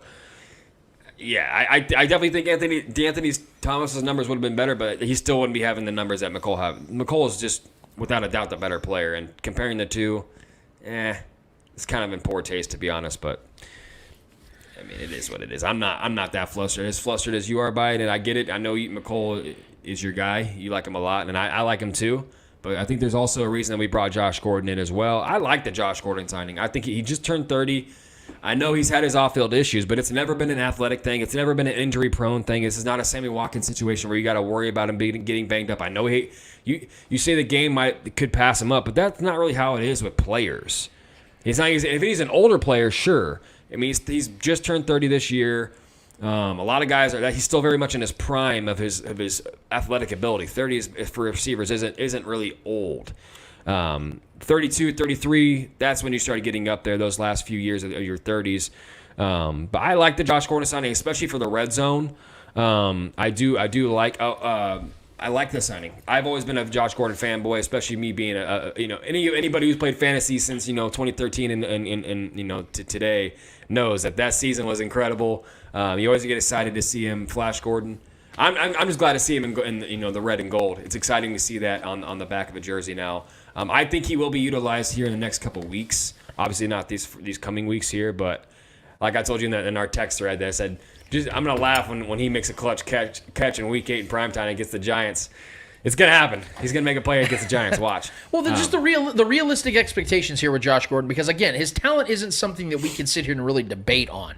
But like our guy Shaggy just put in the thread, we do remember when Kelvin Benjamin came here and people were like, oh, it's a big receiver, big option. He did nothing, and he was also a guy who had ins and outs I'm not as gonna well. compare him to Kelvin I'm not Benjamin. trying to compare them as talents. Right, I he just had a big said season talent too. aside. I'm Yeah. saying that obviously Gordon had the talent, but my point is that it's still something that you have to be realistic about when it comes to production. Yeah. Because you can't just walk into this offense. I'm gonna Andy s- Reid has one of the most technical offenses in the NFL. I'm gonna say this though, man. The quotes that have been coming out about him. I mean, we've had Tyron coming out about saying that how great he looks. We've had Coach Reid talking about how he has long-term plans for Josh Gordon. That's not just something you say about anybody. Yeah. And Andy Reid has been attached to the Josh Gordon news for a while, and he's wanted to bring Josh Gordon in for a minute. This has been a guy he's had his eye on for. We were in the sweepstakes before he went to Seattle. We were in the sweepstakes before he went to New England. So maybe the timing is just right at this moment. Hopefully he's got his head together. It's always been off-field issues, never been an athletic thing with him. So I fully believe he can come in and play that Sammy Watkins role because we don't have a big-bodied guy like that to come in and fill that role since Sammy has been vacated. I think he's going to come in and fill that role, and I still think McColl's going to be that speedster, big play guy in the jet sweeps and all that. I think that's very much his role. I don't think McColl's that true number 3 receiver. I think Josh Gordon has that ability, especially in the red zone. He's a big guy. He's very good at getting up the get. Because we don't, outside of Kelsey, we don't have a guy that can go get those get up and get him balls. Josh Gordon is very much that guy. Even if he's not going to be, he plays in positional football. I think he's going to be a good red zone guy as this season goes on. As long as he keeps his head on right, I think he's good to go. So, Well, we are very privileged and honored to be joined by our next guest, a guy that I already am going to consider a friend of the show. I know we have a rule that you have to be on the show at least once, but now that he's with us, he is 100% a friend of the show, a guy that I respect very much, as he likes to consider himself a burly NFL veteran tight end, co-host of Chief Concerns with Eric Warfield. Let's go. Kentucky Pro Football and EKU Hall of Famer, done for kids, wearing the armor of God, as he likes to say, a big-time guy, a guy that I have loved since I was a kid. Let's give it up for our guy, Mr. Jason Dunn. How we doing tonight, Jason? Hey, what's going on, fellas? What's going on? Can y'all hear me? Y'all good? we can hear you, man. You good? can Okay, hear me? all right, cool. Okay, I'm not hearing him. You're not hearing him? No. Okay, 1 second. Sorry about that, Jason. We got some technical That's all right. difficulties here. I got you. No. Make sure that's plugged in. I can hear him. Okay. Yeah, let me see if I can unplug. Here we go. I hyped my guy up, Jason. I can't even hear him now. What about now? Can you hear me now? Is that better? There we go. I think I just heard it click. There we go. Jason, you there? Gotcha. Oh. I'm here. I'm here. Yeah. Yes, sir. This Yes. What's up, fellas? What's going on with y'all? How y'all Hey, doing? we're just enjoying a lovely Saturday morning in Kansas City. We have our guy Jason Dunn joining us. How can things be wrong right now, Jason? Listen, man, it's a beautiful day out here in Kentucky. Just got finished watching my grandson play. At soccer game. He's 5 years old, and tearing him up. He scored 1 goal, so it's a beautiful day, man. It started out wonderful, So, Man, the fact that you have a grandson makes me feel old, man. Like, I'm watching you throughout your entire career. I'm excited as hell to talk to you. And I'm sitting here and Jason Dunn say he's got a grandkid. Like, where did time go, Jason? man, I have no idea. I have no idea. I tell my kids all the time. I said, look, y'all getting older. I'm just getting better. So. That's how it looked like it to me. All the time people are like, Jason, how old are you? I can't believe you have a grandson. Same thing. So I'm just like, look, I don't believe it either. But man, he's been an absolute blessing. I love it. He's a great guy, great kid. His name is Avery, man, and he'll be somewhere on a field or maybe on the diamond or something like that, man. Maybe later on in the year. So remember this conversation. I'm telling you right now. So we got it locked down. We got receipts for days, man. So we'll be good. Go. We'll make sure that Avery. Shout out to Avery. I would like to get a signed jersey whenever he gets drafted. So also remember that, Jason. I will. We got it. Here it is. So let's get down to brass tacks here, man. You played in Kansas City for 8 seasons, and I remember all 8 years because I remember how much of a key contributor you were. We know that Tony Gonzalez got all the attention, but you were the one that did all the dirty work, in my opinion, to make Tony look as great as he was. You and that offensive line made things so easy for Trent Green, Priest Holmes, Larry Johnson, all those guys. You made it easy for these guys. Now, knowing the tight end position the way that you do, I just have to ask off the top, how different is it today as opposed to how it was played back when you first started out? And do you believe that tight ends are finally starting to get the recognition that you guys have deserved all along? Okay. Yeah. First question. Is it different? Significantly different. And I'll tell you why. I remember when I was coming out of Eastern Kentucky University, and I tell people this all the time. I was running 4.47. I was probably, I was 6'5", 247, 252, around that range. And I can remember my coach telling me, he said, "Jason, look, you need to gain weight. If you're going to be blocking these guys in defensive ends in the NFL, you have got to gain some weight." And so you had to realize at the time, guys that I was going against was Reggie White, Bruce Smith, Charles Mann, Charles Haley. And so you were just calling on the tight end to be more of an inline blocker as opposed to it is now, where guys are just, lining up 4 inches, 4 feet, 4 yards outside the tackle box. And so these guys have changed the game significantly. I mean, what Travis does outside, not to mention, Waller, Kittle, Gronk, and those guys, they're got the bodies of wide receivers. They move around like wide receivers. They're very athletic, very tough. And so it has changed significantly. I remember just kind of thinking about modeling my game after big guys like Ben Coates, Eric Green, Mark Bavaro, right? Keith Jackson. I mean, all these names that was coming in of being bigger tight ends that could kind of do it all. So blocking, but also too getting out in routes, maybe catching maybe 3 or 4 balls a game. It was almost, you couldn't even hear a tight end catching 90 balls a game. You just weren't going to see that in the season.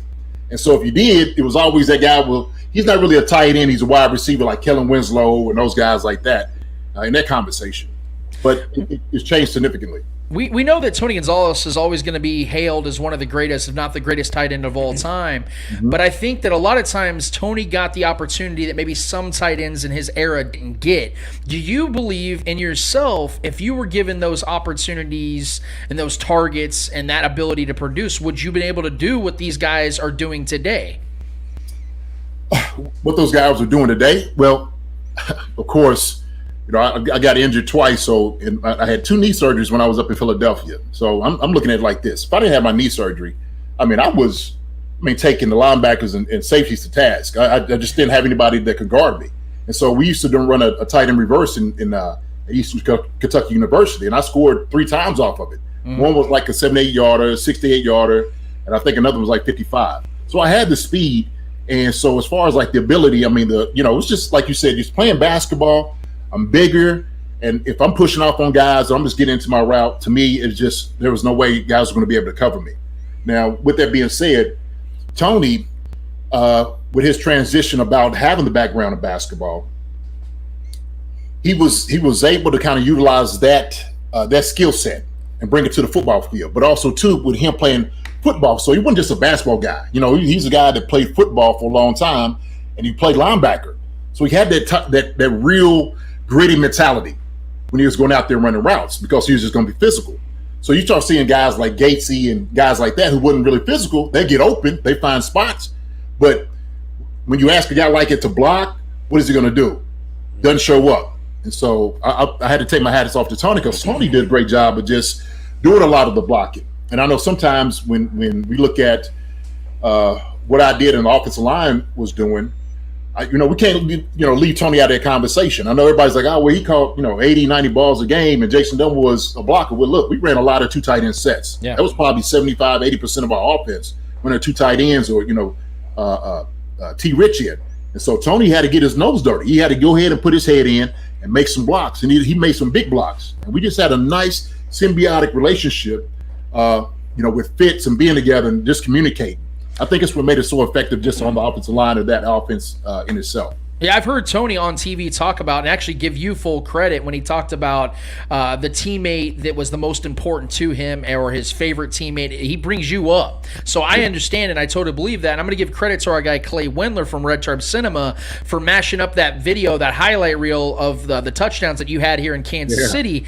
And that's why I asked that question, because I see the sure-handedness, and I know that the style that you played oftentimes made you more of a, like you say, a burly blocking type.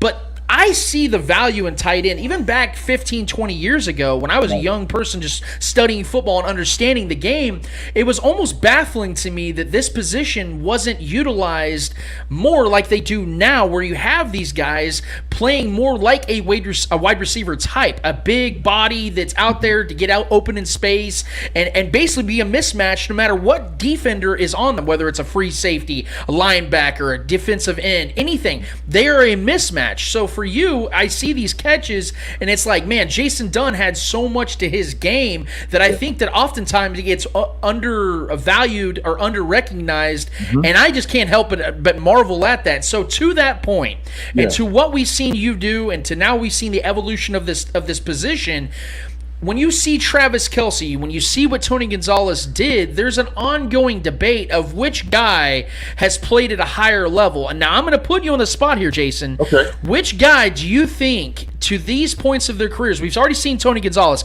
his career is cemented. Travis Kelce's cement is still wet, but he's playing at a high level. I mean, we're talking about a guy that's about to be 32 years old this month, and is about to have 112 receptions for 1,600 yards and 17 touchdowns, which would be the best statistical season a tight end has ever had. Right. Which guy do you believe has played at a higher level in their primes? Well, I'll tell you this. A lot of goes into that, consideration. I mean, you had to really think about two different type of offenses. And so Pat is throwing the ball around, 38, 40, 50 times in game. And so Kelce's just going to have more opportunity to catch the football. Where, we had running backs. Larry was getting 1,700 yards a game. What running back is getting 1,700 yards in a season now? You don't see guys doing that. And so I think part of it is just opportunity. Now, what I will say this, because I played with Tony and I watched him. Tony was getting doubled and triple teamed a lot. And the physicality of how things are now is not the same because I would say, and a lot of guys, defenders, because I'm with Eric Warfield. Warfield's like, man, it's an offensive game now, right? You can't really touch these guys. I get that part of it. I just know, during the time when Tony was running, I mean, he get double and triple team, and he was making some tough catches in situations in traffic that I just didn't really see guys do. And so when I say that, I think in the prime time, I give Tony the edge just because of that, because the game was a lot more physical at the time. You could put hands on the offensive guys a little bit more than what you can do now. Now, that's not taking anything away from Travis. I think Travis would say, maybe even now, like, hey, look, Tony's still the best, right? Now, he's in an era where they are feeding these guys even more. Like I said, I mean, the offenses are significantly different. But it's not taking anything away from Travis, not at all. I just think with what Tony, the difficulty, right, the difficulty of what he had to do things was a little tougher. And I just say it that way. We brought up a debate between Trevor and I. We were actually talking about how things ended with Tony here in Kansas City. Now, it wasn't pretty, and I think Tony handled it with absolute class, but there were a lot of fans that were still disgruntled about it ending, period. Now, I defended Tony, and I said that I felt that he had every right to leave. He had every right to want out because he gave this team 11 years, and they hadn't won anything, and he wanted an opportunity to retire with some winning attached to his legacy. And I was hoping he would get that. And I don't know exactly how the Chiefs handled it from behind the scenes. We only heard certain stories. But I felt that it was the right time and the right place. But I also believe if Patrick Mahomes and Andy Reid were here, Tony Gonzalez would have stuck around because winning would have occurred with him. How do you, looking at it from where you were and how you know Tony so well, how do you think that situation was handled, and do you think it was the right thing to happen? Okay, I'll say this because I don't want to divulge anything for Tony. I'm not going to speak on him, speak for him dealing with behind the scenes, and we'll have something where we'll be able to come out talk a little bit more. But there was a lot going on there. But I will say this: I know one of the issues and problems was not necessarily the upper management. It might have been the coaching staff. We had what's his name? I can't even think of his name. It was offense coordinator with Pittsburgh. Todd Haley. Yeah, Todd Haley. And so I remember Tony having a conversation with Todd Haley that he called me after he had the conversation. I mean, he was pissed. He was really pissed. And a lot of it was, when you have, a guy coming in as his first year of the head coach, he's trying to establish a standard. He's trying to get his name out there, get control of the team. I think one of the things demands was, hey, Tony, you got to basically do everything like a rookie is doing, right? So we're talking about a guy who's already been to 9 Pro Bowls, been all pro for maybe 6 years or 7 years in a row, who without a doubt is a consummate pro, takes care of his body better than anybody else I've known, eating the right things, like becoming, a vegan and whatnot. He had a routine that gave him the ability where he can go see his family, working out in California, doing some other things just off the field that he could not stay away from the practice facility, but he was putting more time and effort into your family, because that's what you want to do. If you got a family like he did, it makes sense, right? Yeah. If I live in California, I want to be in California with my family. The times I need to be at practice, I'll be at practice. And I think there were some demands that was put on him that he really didn't like. And then, of course, maybe when you start getting into some negotiations, if he's looking at something, he's like, look, like you said, he's been here for 11 years. He may be looking at the direction of the team, and he may not like it, right? I mean, I'll kind of parallel it to kind of like what Aaron Rodgers was thinking about. Like, Aaron's like, look, man, we're trying to win this one thing. I understand that you're trying to make moves for the future, but I need to win stuff now, right? I got all the personal accolades. I've got all of those individual things. Now I want to get a team thing. I want to get this, a Super Bowl, right? And I know he's been chasing it. It was always one on us where we just didn't win a playoff game. We wanted to do it. That year we was 13-3. We should have won it that year. We knew that. We had the greatest team in football, best offensive football without a doubt. And so I know to him, when you get to the later parts of your career, that's one thing you're trying to obtain, right? You've gotten the money, you got all the individual things. Now it's trying to get that Super Bowl. And I don't fault him for going there to Atlanta. I think sometimes as teams, if that's your guy, you got to do everything within your power to make sure that guy is happy, to make sure you get everything in order so he doesn't leave, right? And here's the thing. This is one thing I also know too. Tony loved Kansas City. I mean, he put his time, when I'm talking the Children's Hospital, the things he did in the community. I mean, he hated leaving. And I think sometimes people are bitter about it, but they keep forgetting that, we're just people like they are too, right? And so sometimes, there's decisions that you have to make, hard decisions, maybe you don't want to do, but sometimes you feel like you got slighted in a different way, whatever it is. I don't care if it's your boss is telling you something behind closed doors. So everybody don't quite understand it, and everybody's not going to divulge how they feel about certain situations. For him going there, he just thought like, look, you know what? Atlanta is a great city. You know what? I have a chance to win here. I got some great guys around me. So this looks like kind of a place that, I need to be. So I know people are kind of salty with it, but I tell you what, there's a lot that's there that, if, we just, give some grace and understanding. Like, look, man, Tony's a chief through and through. There's no doubt about it. That's who he bleeds. That's where he cut his teeth. Shoot, that's the place that he was birthed at with his NFL career. And he's never forgotten that, not one day, so. Yeah. I appreciate that honest answer. That's profound stuff right there, Jason. And I want to actually transition to right now with the current structure of the Kansas City Chiefs. Yeah. We know that the record is not what we thought it was going to be. We broke this down in the first segment, but I want to get your viewpoint on what's going on with this team. We know the turnovers are a real issue, especially over the last couple of weeks. We know the defense has been really, really bad over the first 3 weeks of this season. I still believe that this team can turn it around because they're far too talented. They've proven it over the last 3 years that they can overcome pretty much anything that comes their way. But I do have my legitimate concerns, and I know you're a co-host of a show called The Chiefs Concerns, so we need to get your concerns on this as well. I know you liked my new nickname I gave the new tandem of the tight ends, which I call them the skyscrapers with cleats. I know you dug that one. Yes, sir. I love it. That's what I was like, oh my God, I love that. I absolutely love it. I was like, now I gave you credit for it. I said, man, my man Lance came up with it. I said, we got to get that trending. Somehow we got to get that trending.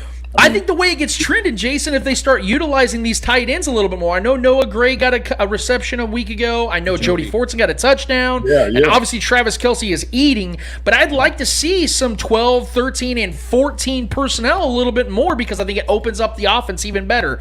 Yes. The offense isn't the ultimate concern to me, but I think that there are some things that we could see from this offense that we haven't seen yet. What are your ultimate takeaways so far for this season?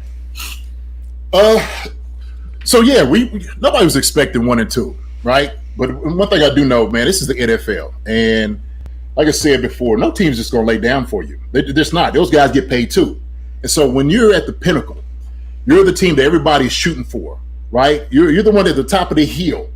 You know everybody's going to bring their A game. Look, I look at it like, we're everybody's Super Bowl, right? If you can knock out the champs, right? It's bragging rights. It's bragging rights. So now all of a sudden you get that good feel. Now you start getting, that pat on the back from your fans, like, oh man, y'all beat the mighty Chiefs. I mean, that's what they are. They're the mighty Chiefs, right? Yep. Me no scrubs from who's been struggling, 7-9 or 10-6. Hadn't been those, right? And so I think sometimes with that type of success, we get spoiled a little bit. We expect to win every single game, which we should. We got Patrick Mahomes, Tyreek Hill, Travis Kelce, CEH, and we just got a brand new offensive line. Not to mention who's on the other side of the ball with Tyrann Mathieu and whatnot, and Chris Jones, and Jaron Reed. So there's a reason why guys and everybody in Chiefs Kingdom expects a victory every single week. So I think part of the problem is this. I think execution of your personnel is part of the problem. I know Eric is not really a fan of, he said, the Chris Jones experiment. To me, I like it. I like Chris Jones being out there defensive end. Does it take something away from the middle? It does, but we brought a guy in to replace that. Right. And I think, look, you don't abandon a project because it doesn't work the first few games. Look, it's a long season. This is week number 3. And sometimes guys don't really gel together till like week 5 that you might, be able to see the fruits of that.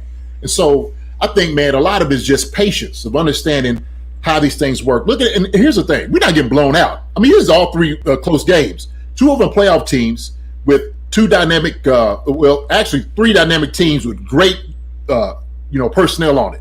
And so we can't take away from that either. Look, Cleveland's going to be a playoff team. Ravens going to be a playoff team. And then we know out there, man, and with the Chargers, they're up and coming team. They're good. So, like I said, man, ain't nobody chopped liver out there, man. Yeah. But I think we got to do a better job as far as getting guys in better position, communicating on defense. And we need to get some more stuff from the guys up front. Nandi, Warrington, defensive ends, Kando and all those guys, man, we need more from them guys. Pressure, man. We need it. We need pressure, and we don't see that. I watched the game twice, after Sunday, just evaluating, watching, because I used to play defensive end, and I'm just looking at. In 2003, you guys started the season out 9-0. Now the Chiefs have had a string of success over the last 3 seasons, and I think that sometimes when success becomes easy, or not easy, but it seems easy at times, that there might be a lull here and there. Now, I know that your guys' season in 2003 started out 9-0, and I believe you guys lost to the Bengals in Cincinnati that season that gave you guys your first loss. Do you think there's a certain mentality that change or clicks? Because I'm not one of those people that believes that there's moral victories to take from losses. I think you can learn from losses, obviously, or you should be learning from losses. But when that loss took place, did it wake something in you guys, and do you think that can be something that helps the Chiefs maybe re-engage this season? Because unlike the previous 3 years, September has been a rough month for them. We were 9-0.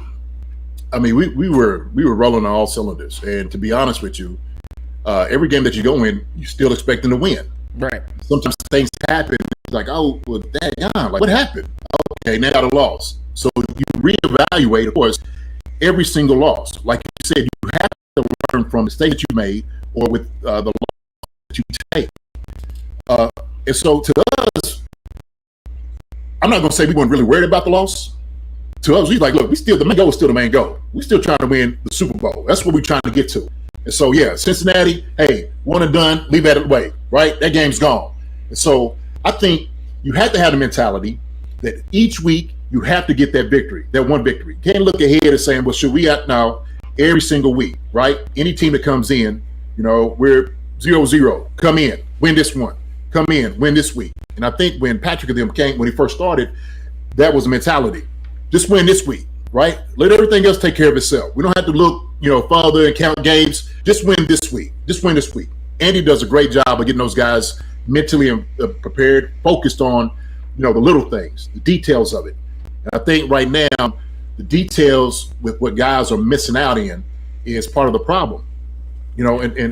Somebody could say, hey, you know what, he's trying too hard, trying to put it all on his back. No, he's not trying to put it on his back. He just got the ability to make certain throws and do certain things that he's just going to do, right? I don't think he's playing out of character at all. None of us would say that. Shoot, he's had, some mishaps with fumbling.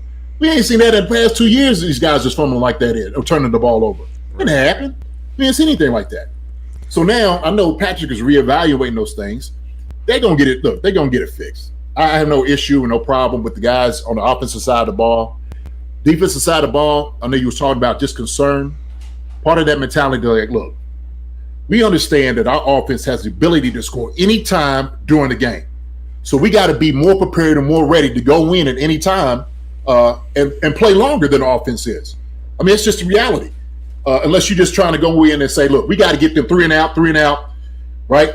And just change balls. But if you don't do that, look, it's going to be a long game for us each and every week.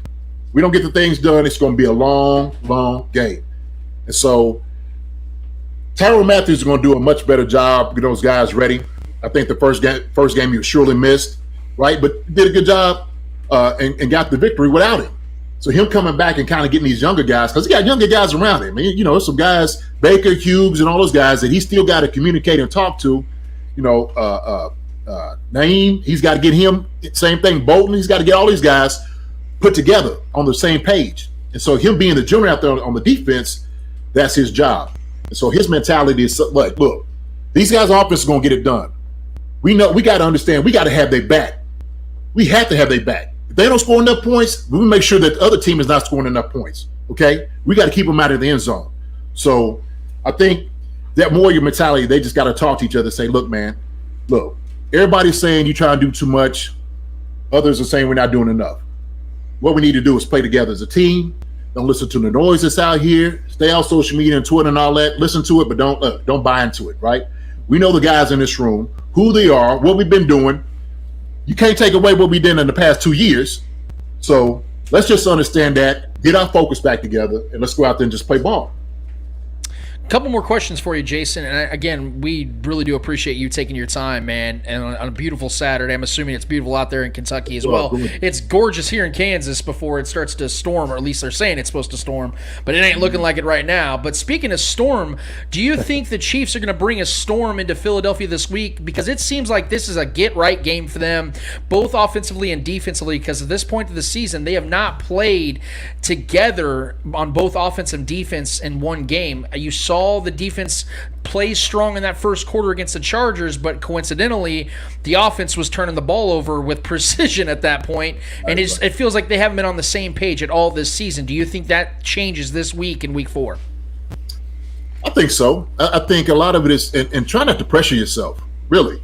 Just go out there and play ball like you've been playing ball at a high level. You do that, it's going to take care of itself. And so, like you said, the one thing you have to eliminate is the turnovers.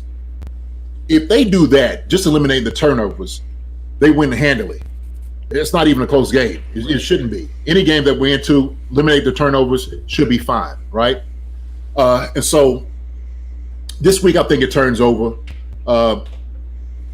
You beat a team in Philadelphia. Hey, look, and I played in Philly. That's an absolute, man, it's a brutal place to play, hostile environment. They're going to be ready. The fans are going to be ready. And they're going to be leaning on the Chiefs every chance they can. And look, Andy's going back. So it's a big game just all in itself. So you have all these things, this storm that you're talking about. Navigate it. navigate the storm that's coming in, right? And so, like I said, take care of the things you can take care of. First off, take care and secure the football. Number two, play stellar defense. Make sure you get the pressures. Whatever you did in practice to make it work, make sure it works. Got to get the better on the inside, on the outside, getting pressure to the quarterback. And number three, I'm going to say this. We need a little bit more from special teams, too. I don't want to leave special teams. There's three phases of the game in football. And so I need some dynamic guys, making some good returns, making some good decisions, being put in a better position to score. And I think it helps out. And I think if you get all three phases working, we're going to bode well for it. So it's going to be tough in Philadelphia, but Phillies, they 0-3 right now. So I know the city's just, they are on their neck right now. I just know it.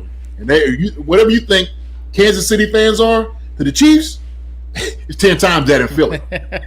Well, and also the irony that this could be Andy Reid's 100th victory as the Chiefs head coach, and it would be where he formerly was coaching for 14 years. So there's a lot of poetry with this one, man. So I think that this is a win that the guys want to get Andy in Philadelphia, and I hope that he gets a warm welcome because he hasn't coached there since 2013, or he coached there in 2013 as a Chiefs head coach a year after they fired him there. And I know a lot of it was a mixed bag out there because a lot of Eagles fans were telling me, hey, he's going to screw things up out there. And then there are other ones who are like, how did we let this guy go? Like, what the hell were we thinking? Right. And you've seen them regret that decision. I think they've had 5 new coaches since that decision was made almost a decade ago. Now, my final question to you, Jason Dunn, a man who lived here for almost a decade in Kansas City. I have to know, my man, what was your go-to barbecue joint in Kansas City? My go-to barbecue spot in Kansas City. I had a few of them. I'm gonna say this. Was it Alabama Joe's? Is that? You talking about Joe's KC? Yeah, KC Joe's. Yeah. It used to be Oklahoma Joe's. Yeah. Oklahoma Joe's was we got some Oklahoma Joe's one time at practice. Coach Ramil brought it in. It was absolutely phenomenal. Of course, what's that? LG's the one that's by the stadium. I don't even know if they're still open anymore. Yeah. Oh, yeah, LC's. Yeah, yep. LC. Yeah. Oh, wonderful spot. Wonderful spot. Gates, man. You Gates in there? Gates. When I first got to Gates is good. I think it's a little bit more franchise commercialized now. It was. And look, I haven't tasted it lately. I'm gonna be honest with you. I don't eat too much barbecue now. Just because I'm trying to keep the extras off me, right? I was wondering if maybe you took the Tony G route and went vegan for a second. Well, I did. I'm more plant-based in what I do. Okay. Definitely, okay. Yeah. So I don't do beef. I do a little chicken and turkey here and a lot of fish, but more plant-based. So the barbecue stuff, man, I love smelling it. Every time I'm in Kansas City, I put my nose in the air, just get a nice whiff. That's special, man. Yeah. I like Zarda's is another place. Zarda's is a good spot. I like Zarda's barbecue. Great beans. Oh yeah. Man, it was I don't know what the place is called, but I remember I was coming back home to Kentucky and I drove, and I stopped at this one little hole in the wall joint, and it was the greatest barbecue that I've ever had in Kansas City. And I can't think of this place, but every time I see the exit, I'm always looking at the exit like, man, is this the exit? Is this the one? And it was just, I'm telling you, like the place was, just maybe a 6x10. It's like that sometimes, man. Yeah, man. Oh, my goodness. And I remember I was driving back and I'm going to tell you how good it was. I called my brother and then I called my sister. And I was just like, listen, I don't know if I could keep this food with me on my way back to Kentucky. But this barbecue is absolutely off the chain. Absolutely off the chain. So, some great stuff, man. There's another little spot. It's kind of new. It's like Q39? What is it? Q39? Are you talking about Q39? Q39. Yeah. Right. Yeah, it's by my boys, Joe Perez's spot. Fire. Yeah. They got some good stuff, man. Well, I don't know how often you're here in Kansas City, but I've told other guests this, and I mean this every time I say it. No one's taken us up on it yet. But when you come back to Kansas City, Jason, you better hit me up because how about chicken wings? Because I know you don't do beef right now. Right. We will cook you up with some chicken wings from the barbecue spot of your joint. Maybe we can even find the place that you were talking about off that exit, man, and we can call your brother again. Okay. Hey, man, that sounds good, man. Too. Because you better hold me to it, man. Because I'm a man of my word. I will shake over the video right now that we will do this. I promise you that, man. Lance, listen. Yeah, look, I have no problem. Trev, Lance coming knocking on the door. Listen, hey man, what's up? Hey, look, y'all invited me. I'm here. I'll be mad if you don't, man. If I find out you were in Kansas City, you didn't hit me up, I'll be upset. With a good time, man. And you're a lot bigger than me, but I'll still, give myself a fighter's chance here, all right? Jason, before you get out of here, let the people know where they can find you on social media and how they can find your show. Okay, so doing a show, Chiefs Concerns, and we find it on Twitter. Of course, we on Spotify and Apple. We do the YouTube channel too with this, just going on YouTube on Chiefs Concerns. Man, we've had some wonderful guests, a lot of former players, some coaches. Dick Vermeil, which is a great segment going in and talking to him. Matter of fact, Nice. He's going to be doing this game up there in Philly as well. So I'd love to hear him when he gets in talking about he thinks about the entire thing. But that's pretty much it, man. Chiefs Concerns, me and Eric Warfield, Marcus Dash, man, we just kind of doing our thing, getting this thing out here. I want more people to kind of see it, man, because we just kind of talking ball. We're talking behind the scene things. We're just talking going in nostalgia, right? Just going over the back in the days. And this is what I love. The people that know, like the older players, I don't really consider them out like an old player, but older guys, I'm like, look, those are the Chiefs fans, right? I get, you becoming a Patrick Mahomes guy, then you ask, well, what about Priest Holmes? Who was that? What? The disrespect. Right. Dante Hall? Yeah, is he? You don't know Jason Dunn? What the? I'd have backhanded you. This guy. Hey, this guy. Come on now. Gotta know me. Oh, yeah. Cool. Oh, trust me, we will never forget the great Jason Dunn, man. Trevor and I were kids in the 2000s, man, and we very much appreciated what you and Tony brought to the team, man. We just put it like that. So we've been fans of yours for many years, and I never thought that I would sit here on a show with you talking football, man. But it is an absolute pleasure, a privilege, and an honor of mine. And I will speak for Trevor on that because we've been big fans for many years, and I cannot thank you enough, man, for taking the time on your Saturday. So from Kansas to Kentucky, we want to thank you for your time, and I hope this ain't the only time we have you on the show. And like I said, I'll reemphasize, you better hold me to that barbecue, man, because I will hook you up whenever you're back in town. Yeah, man. Look, Lance, man, I appreciate it, brother. Thank you for allowing me to grace, your show, come in and talk a little ball, man, and just kind of mix it up some, man. And definitely, I will absolutely keep you up on it. Lance, Trev, both of you guys, I mean, you dudes, hey, I'm going to come knock on the door. We're going to have some nice barbecue, sit down, have a nice chat, all right, and just relax and enjoy, each other, man. We are very much looking forward to it. And again, man, you are awesome, and we appreciate everything you do and everything you brought to the show today. This was absolutely our pleasure, man. So thank you so much. Appreciate it, my brother. All right. Have a great day.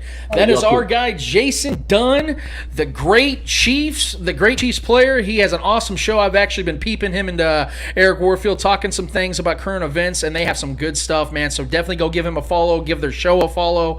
They are worth your time, I promise you. And it's always good to hear the insight from the inside looking in, because no matter if Jason Dunn's retired or not, this dude is on the inside because he has knowledge that I will never have, and Trevor and I will never have. But it's always good to hear it. And I hope that you guys enjoyed that as much as I did, Trevor. That was fun, man. I could have just sat here and listened to him talk the whole time, dude. That was a blast. I was sitting back and soaking it all up, man. I was just enjoying it. And Jason's the best, tight ends man. was my position growing up, so it was just surreal being able to talk to a guy that we watched on film for some years. And watching him and Tony play, man, that was some fun days. I'm just gonna be transparent with the viewing and listening audience here, and for all the YouTubers, live streamers, or podcasters. Thank you for for tuning in, man. But there are times, man, where this thing can, it can feel surreal. I don't ever let a moment get too big for myself because I can handle it. I can get through it. I can, process a thought or make a good conversation. But then there's times, man, where I get a little fanboyish. I ain't gonna lie, dude. Talking to Jason Dunn, man, that was one of those moments for sure, dude. So I'm definitely living on cloud 9 right now. But we need to get to we need to get to the Monday mailbag. We need to get to the listening audience. And by the way, Trevor, I don't mean to undermine anybody else, but we got 2 messages from Stan Simmons. So again. I'm really excited. Stan even messaged me to let me know. Mr. deals. Fresno himself said, "Hey, you guys, I'm knocking on the door like I'm a guy. Jason Dunn's going to be knocking on the door in the next couple of months, hopefully, when he comes and has some barbecue with Trevor and I." But Come on now. our guy Stan Simmons brought us 2 messages, and I couldn't be more excited. So let's go ahead and get to the Monday mailbag, though. Let's get with everybody else real quick. Oh, I just about knocked the camera over. All right, let's not do that. Let's All right, so first question comes from Doug Locke. Yep. It says, after 3 weeks of football, how many interceptions will Patrick Mahomes throw this season? So I've thought about this a lot. Not that I'm somebody that is concerned that Patrick Mahomes is going to have a ton of interceptions, but I did think about it. And so I looked at the rest of the schedule, and I'm going to be honest with you, man. I think that considering the fact that all three of his interceptions, to me, well, two of them were just bad throws, bad decisions, the desperation moments. I think the one that to Travis Kelce of recent against the Chargers into the game was the one that just sailed. It was a really windy day. It was a bad throw, but I think it just kind of sailed on him. And then when you consider the Marcus Kemp drop, I'm not really going to put that one on Patrick. Right. It was a bad decision from the Ravens. I'm only going to really put that one on him, though. I'm really going to say that was the only bad one because he should have just thrown it out, thrown it down, and just lived to see another day. He even admitted to himself that was one that he was just really reaching on. To answer the question, though, as fluidly as I can, I don't think that Patrick's going to surpass 10 interceptions. I think that he is such a – because if you watch last season, man, he had 5 total interceptions last season, right? 3 of them came against the Dolphins. He played 14 other games and had 2 interceptions total for those other 14 games. Yeah. So I think Patrick's going to go right back to what he is, which is sheer greatness. I think I predicted at the beginning of the season that Patrick was going to finish the season right under 5,000 yards, 47 passing touchdowns, and only 7 interceptions. I'm sticking with that number. 7. I think Patrick finished the season with 4 more interceptions for the rest of the season. I think he'll throw maybe 10 or 11 total. Just with the having the early woes with all that going on, but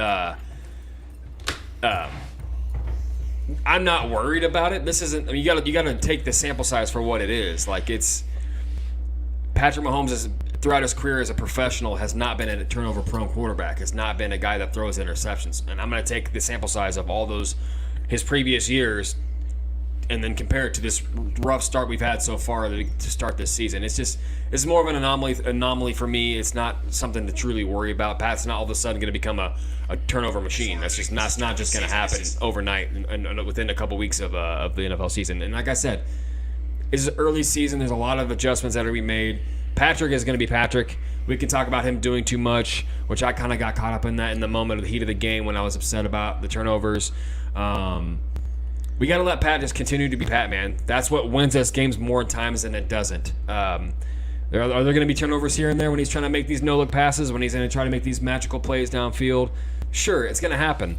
But more times than not, we're going to be cheering rather than crying. So I'm not upset about it, and I'm not expecting it to really be a detrimental thing as the season goes on. He's going to be great. Obviously, he's going to be Patrick Mahomes. Next question comes from my guy, Anthony Jeffers, a coworker of mine. Nice. Shout out, Anthony. He says, how big of an impact does Josh Gordon make? Does Brett Veach work some magic for a defender, or does he believe we have someone on the roster already that can step up? Oh, that's a really good question, actually. A string of questions. I'm going to say this quickly because I don't mean to repeat myself when it comes to the Josh Gordon thing. I have low expectations for Josh Gordon just for the history that he's had over the last 5-6 years. But I'm very optimistic that Andy Reid can get something out of him. But I'm being realistic about it, so I'm hoping that his talent and he learning the offense quickly can turn into something that will give this Chiefs offense a legitimate third option. I'm still a big believer in McCole Hardman, but I think that there's a slow progression with him. I even heard a couple former players talk about how it takes 3 to 5 years for a wide receiver to really flourish. You obviously have your outliers like Randy Moss and Antonio Brown and guys like that who just hit from the ground up. But I think that McCole Hardman's going to be one of those guys that takes 3 to 5 years to really flourish into this league. But Josh Gordon, to answer that question, I'm going to keep it low. My expectations low, so he can surprise me if he comes in and does anything.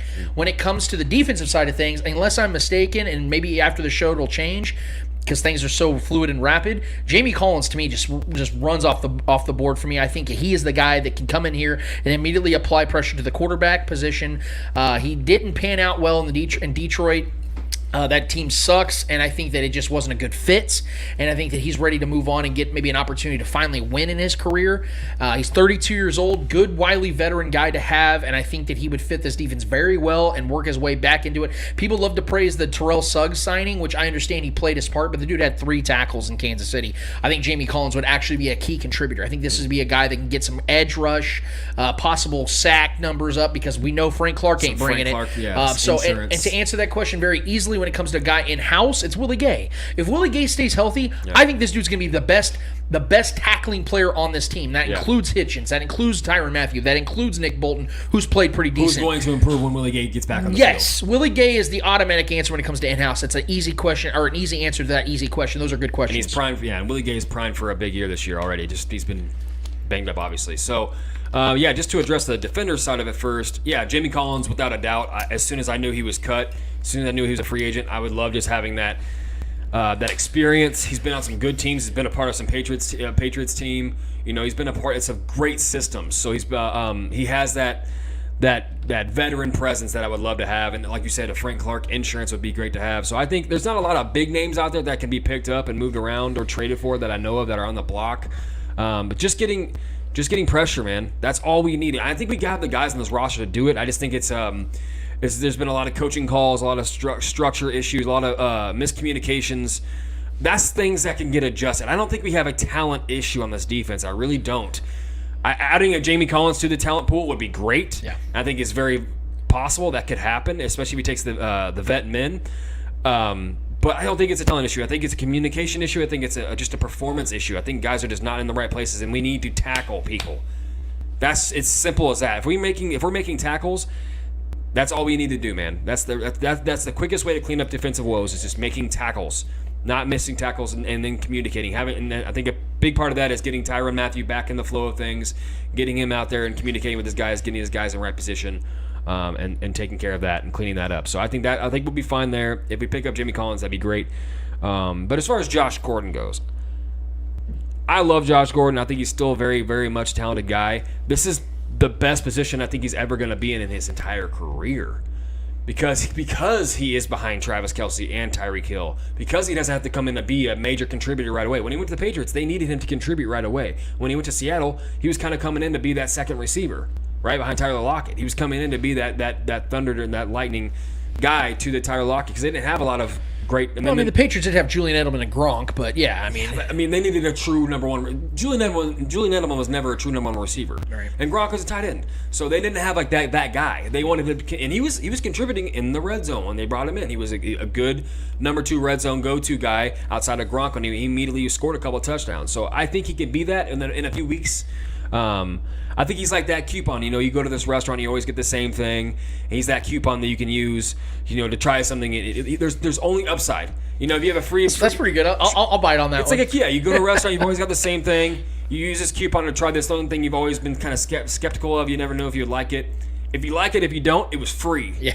You know what I'm saying? So, it doesn't really matter. He's a guy that's only upside. Josh Gordon's a coupon. I like that. Hey, I'm just saying. I like it. He literally walked into a great situation. This is a bigger upside for him than it is for us, to be honest, because we're already a championship caliber team. He's walking into the situation where he can maybe, revitalize his career, revitalize his image specifically, because he's only had off-field issues. He's never been a bad player. Ever. He's always been a good player, and this is by far the best position he'll ever be in his entire career. So obviously the best offense he's ever going to be in. So I think this is it's an only upside signing for me. I've always been a Josh Gordon fanboy. I've always liked his talent and his abilities, and I think Andy Reid would concur. So I'm excited about the signing. Next question is from Shaggy Shane Williams. He says this. Of course, we get a little rundown here. Partial novel from Shane. Shout out Shaggy. He says, too many times in the Mahomes era, the Chiefs had 17 to 20 point leads going into the fourth quarter, and the opposition comes back to cut the lead to 3 or 4 points with 5 minutes left, having to hang on for a victory. Just look at last year's road games at Miami, New Orleans, and Tampa Bay. When was the last time the Chiefs actually went on the road and stomped a mud hole in an opponent that was as bad as the current Philadelphia Eagles team for 4 entire quarters? I'm talking a big obvious win that said we are that much better than you. In the Andy Reid Chiefs era, I can only find 2 games from 2013 when the Chiefs went on the road and destroyed the Raiders and the Redskins, or maybe the 2010 the 20-10 week 2 victory in Oakland in 2019. With all that said, I'm going 34-24 23 Chiefs win this Sunday with the door-closing TD that wins the game with 2 minutes and 25 seconds left on the clock. During that drive, the Eagles will use all their timeouts on defense. If my prediction of the game actually happens, are you comfortable and satisfied with it? Or do you demand that the Chiefs do something that they don't normally do and blow out Philadelphia? I love when Shaggy and I are on the exact same page. I mean, it's more interesting when we disagree because we always have really good discussions. Right. And Shaggy could destroy me if he wanted to because the dude's like 6'6". But to the point about them not beating teams or blowing teams out on the road, just over the last couple of years, they've done it a few times. Now, it was more contributed to the fact that they were facing really bad teams. Yeah. But like in 2019, I'm looking at here right on the schedule. The Chiefs blew out the Broncos. It was 30-6 was the game that Patrick Mahomes had the knee injury, but they blew with them out. It was 30-6. Joe Flacco was atrocious in that game. Just later down in that season in December on December 22nd on Sunday Night Football, they beat the Bears 26-3. And then last year in Week 3 against the Ravens, they blew them out 34-20. And that game was not that close. I mean, they should have won that game at 4 or 5 touchdowns. But the Lamar Jackson scored a couple garbage time scores, and it made it look closer than what it really was. But I'm on the same page with Shaggy. Let's not act like we weren't blowing out the Bucs. But here's the problem with that, and I was actually going to bring that up next. Yeah. There is a problem with Andy Reid on not stepping on the throat of their opponent. Because Finishing in them. that Buccaneers game, the Chiefs should have hung 60. We won by 3 at the end of it, right? Yes, 27-24. Yeah. When Tyreek Hill in one quarter has over 250 receiving yards and 2 touchdowns, no answer. You should win like 51-26. There was no reason in the world why the Chiefs didn't blow out the Buccaneers other than Andy Reid getting ultra conservative, and I despise that about Andy. That's who he I is. wish, and people are like, well, you can't put too much on film. Guys, you don't think the rest of the league is paying attention to every move the Chiefs make regardless of how much they're putting on on film? Yeah. Come on, man. Like, we already know that the study is out, that everybody already knows what Patrick Mahomes is going to do. It's just, can you beat it? I always go back to the example about Mariano Rivera. Everybody knew that cut fastball was coming. Yeah. Are you hitting it? Yeah. No. He had less than a 1 ERA in his career in the postseason. The greatest ever. He's the greatest closer ever. The Chiefs, people know what's coming. This is why it pissed me off about the Ravens game when they decided to run the ball with Clyde at the end. You know that if the Chiefs throw the ball, they're winning the game. Let Patrick do what he does. That's what I'm saying. I'm with Shaggy 100% on this, and it is a legitimate concern of mine because since week 11 of last season, the Chiefs haven't blown out an opponent. It was the Jets game, and they won like 35-9. Since then, their average margin of victory is 3 points. That's not okay. I understand, like Jason Dunn just said a few minutes ago, that these dudes ain't scrubs you're facing. These are also pros. So I'm going to give these teams respect. But when it comes to when you're fighting or facing inferior opponents, you need to beat the shit out of them. Yeah. You need to beat the shit out of them. I always criticize Tom Brady, and I'm going long-winded on this, so I apologize. But Tom Brady, I always criticize and say he feasts on bad opponents and then struggles against good opponents. That's just factual, especially over the last couple of years. But he at least feasts on those bad opponents. Yeah. At least Brady goes out there and destroys them. Embarrass them. Make football, bad baby. teams look bad. Yeah. So I'm with Shaggy on this 100%. The Chiefs need to start stepping on the throne of their opposition. 100% in line with you, bro. Yeah, and I will say this too, and lieu to that point and credit to that point. Defense factors in here too. It's hard to really, really blow teams out when your defense is allowing as many points as we do. Hello. So I mean, since Pat's been here, we haven't had we've had a good defense at times. But it's been like a week-to-week basis type of thing. So I mean, when we say the Chiefs are never really out of it as long as you have Pat, even when we're trailing. We're kind of giving the opposition that confidence too, because when we get a double-digit lead, we sit on it. Like and the Ravens game. Teams to get back in it. Right. That's a problem, and that's Andy. I'm fully putting that on Andy Reid because that is a coaching thing. That is a coaching issue. That is a mentality thing, and I get it. And it's worked out for Andy Reid, obviously, very well for the most part. When you have Pat, you can get away with certain things. But at the same time, like me and you've had this conversation numerous times off air, man. Just sitting around watching football and shooting the shit. We talk about we want the Chiefs to just destroy people. Because we know we can. That's the problem. Look how, like I said, that Bucs game again. We just, as soon as that game started, we opened the floodgates. Travis Kelce, Tyreek, we're just absolutely single-handedly just destroying these guys. Nobody can hold them. And then we sat on it, and we barely won by 3. Yeah. And we should have the ending result and the score and the box score of that game should have looked entirely different. Yep. And granted, like I said, the defense will obviously lean on the leads too. It's not just the offense leaning and Andy Reid leaning on the leads as well. Our defense will take a step back, and I think that's what's been an issue in the beginning of this season so far. We've had some leads and we try to sit on them, or we got too comfortable. We need to play like we're uncomfortable at all times. Play like our feet are on fire. Put these teams away. Embarrass these teams. I want the Chiefs to be that team. Look, it's not as respectable as if, you know, I think if we were blowing teams out consistently and just not looking back, and no matter the game script, just continuing to try to score every single possession and not trying to sit on a lead, that's more respectable to me than getting a lead and sitting on it. We need to make a statement, especially now, and I agree, moving into this Philly game, I agree with Shane. I don't agree with his prediction because I want us to win by even more than that. I want us to completely blow these guys out. I know he has us winning 34-23, which is a comfortable win. It's a double-digit win. But I want our defense to show out too. I want our defense to go out there and give this team hell. I want our defense to go out there and not even try to allow 20-plus points from this Philly team. Because this Philly team didn't look good against a Dallas defense that's, you know, getting better, but not a good defense by any means, really. Still finding themselves. So I think Tyron needs to go out there and have himself a game. Chris Jones needs to go out there and eat. Jalen Hurts, go get after him. I know he's a mobile guy, but I want to see this defense needs to get it together. Pat's going to go out there and do what he does. We're going to go put up points on these guys. I want to see this defense hold the opposition to where it looks like a blowout, to where it is an actual blowout, to where we're not allowing the opposition to score points either. That's a real blowout in my mind, and that's what I want to see. So third and final question is from Shane as well. He says, second question, the Chiefs have never had their starting running back fumble 3 weeks in a row in their entire franchise history. Would you say that that stat favors Clyde going into this Sunday's game against Philly? Yeah, I would say that. Look, I'm not concerned about Clyde's fumbling problems. I do think that sometimes it does affect people mentally. I do think that confidence can be wavered, but I'm not into that. I'm not in that place yet to think that Clyde is one of those guys. Right. I think he's a strong mental player. I think because he's overcome a lot of stuff in his personal life too. So he's a dude that's come through a lot of shit. He's been great on big stages early in his NFL career, even especially in college. I'm going to give him all the credit in the world that I think he's going to bounce back big.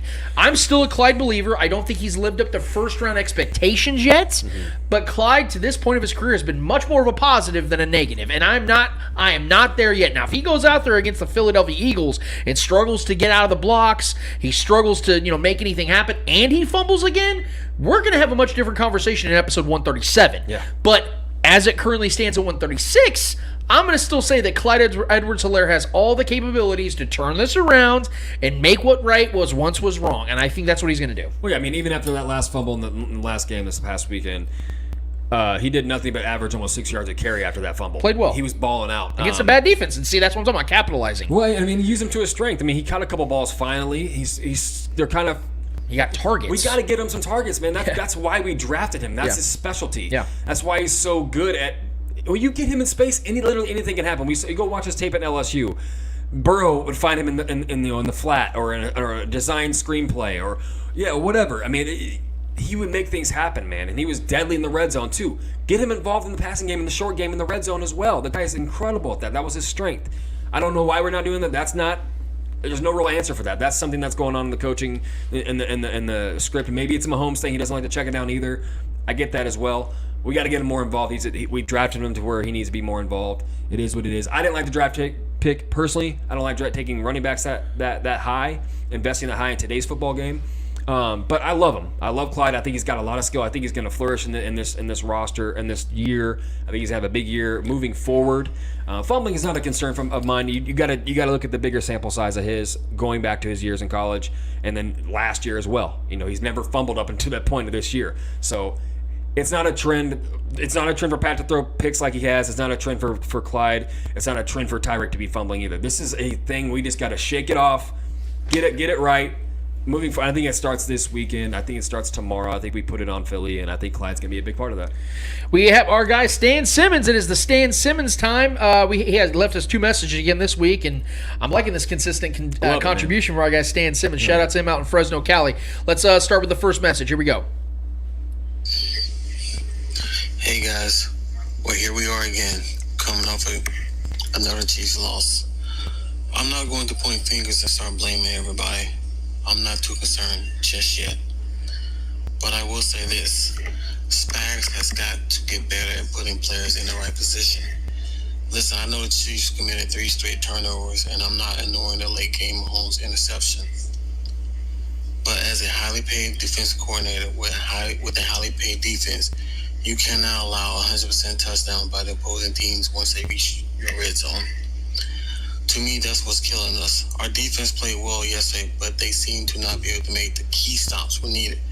The defense cannot hold teams to field goals instead of touchdowns. Trevor, please don't just blame Mahomes for that late game pick, because I'll continue to say this. If the defense would stop allowing touchdowns instead of field goals, these games wouldn't be as close. You better preach, Stan Simmons. You better preach. You let Trevor know. You let him know. No, I honestly, everything that Stan just said, I 100% agree with. Yeah. Spagnuolo, this is year 3, man. And you have a talented defense. You have a highly paid and highly compensated defense. A healthy defense for the most part. There are no excuses. I know that the front half of the schedule is difficult for the Chiefs, guys. I understand that. But when you are a championship team with Super Bowl aspirations and Super Bowl expectations, you can't use the schedule as an excuse as to why you're starting the season 1 and 2. Spagnuolo, to me, has done an atrocious job to this point. I have enough faith in him to believe he can turn that around because he's a proven entity in this league. He's done well for his first 2 seasons with the Chiefs. The month of September in 2019, the Chiefs are giving up 24 points a game. Last year in 2020, they were giving up 20 points a game. This year, they're giving up 32. Unacceptable. You cannot be giving up 12 points more per game from one season to the next when your defense was supposed to be getting better. Get better, Spags. I'm with Stan on this one. Yeah, I mean, I appreciate you calling me out, Stan. Look, I never am the one that puts the blame on one specific thing. Like I said, football is you win and you lose as a collective. Period. Everything goes into the win and loss column. There's nuance to everything. But I will say I do think turnovers is the main reason. It's not our defense. The turnovers is the main reason we have the record we have right now. Period. And I think that interception in that Ravens game contributed to that. And I think that fumble, obviously by Clyde late in the game, contributed to that. I think we win those games if those turnovers didn't exist. So that was my main grief with that turnover and that interception. So we take care of that. We're 3-0. I fully believe that. So that's my biggest thing with that. So yeah, I mean, in response to that, man, I appreciate you reaching out. I appreciate the question. I know you got another one, so let's go ahead and hear that one. Yeah, let's hear number 2 from Mr. Stan Simmons. Hey guys, my second message. Lance, I know you weren't big on Josh Gordon last week, but on Monday, it was reported that he is a newly signed practice squad player for the Chiefs. While I think the Chiefs need serious help along the defense, I think the thing that's going to save Kansas City is they need a reliable second receiver. As the season gets going, defenses always catches up to the offense. Baltimore put out tape that doubling Tyreek and making other players beat you is a way to limit Mahomes and his big playability. Hopefully, Gordon can be what Sammy Watkins was supposed to be. As far as the defense, they must stop tinkering and play the best players. They must stop allowing teams to score touchdowns every time they reach our 20. This team will ultimately reach its goal if the offense is clicking and only if the defense is okay. Not great, but just okay. What do you guys think? Well, that's also that. I guess that was my turn to take the brunt from Mr. Stan Simmons. He's burning both of us. No, I look. I'll reiterate it really quick. I don't know what to expect other than just more of the same from Josh Gordon. Stan Simmons' point is 100% on the nail.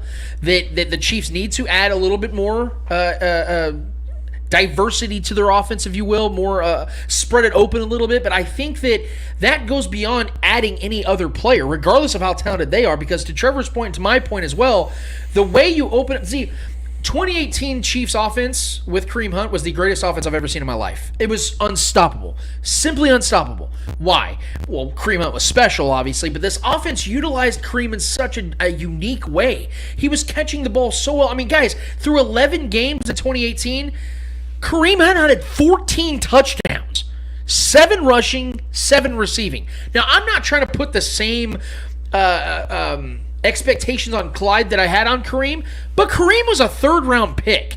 Clyde's a first-round pick. He was in the first 31 or 32 picks in that draft. So you have to hold him. Yes, he was a pass-catching back just like Kareem Hunt was. So they need to get back a little bit more to that style of offense where you're throwing to the backs a lot more. And with this offensive line, quite frankly, they have that they didn't have back in 2018. It was a good offensive line back in 2018. This offensive line is more talented. And I would like to see them utilize those offensive linemen getting out in front of the running back and blocking, kind of like how Jason Dunn and that offense back in 2003 did, where they had Willie Rofe and Will Shields and Casey Wigman and all those guys running out in front of Priest Holmes and Larry Johnson, creating those downfield protection to get them 20, 25-yard pass receptions. You know, that's how I would like to see this offense get back to, because then that opens up a lot more other things for Travis Kelce and Tyreek Hill. That opens up the offense even more than what it does right now. Yes, sure, Tyreek Hill and Travis Kelce are still going to get theirs, but it makes it easier. Now, could Josh Gordon come in and be a big physical threat to get you those first downs on possession? Sure, but I'm not expecting that yet. What I am expecting, or what I'm demanding rather, is for the Chiefs to start utilizing the guys that we know are already here in position. Clyde Edwards-Helaire, the big-time tight ends they have with Jody Fortson and Noah Gray, give them some opportunities. I want to see those guys get it, and if Josh Gordon comes in and contributes, it's only a plus, but I'm not expecting it. I want to see what I know is there in Clyde Edwards-Helaire to be utilized more. Until I see that, I'm not putting hopes or expectations on anybody else. Yeah, Clyde definitely needs, the first and foremost offensively, Clyde definitely needs to get more involved in the passing game, and he could become a third receiver for this offense, and he should be. The thing I like about Josh Gordon is he is a prototypical wide receiver one type of body, type of frame.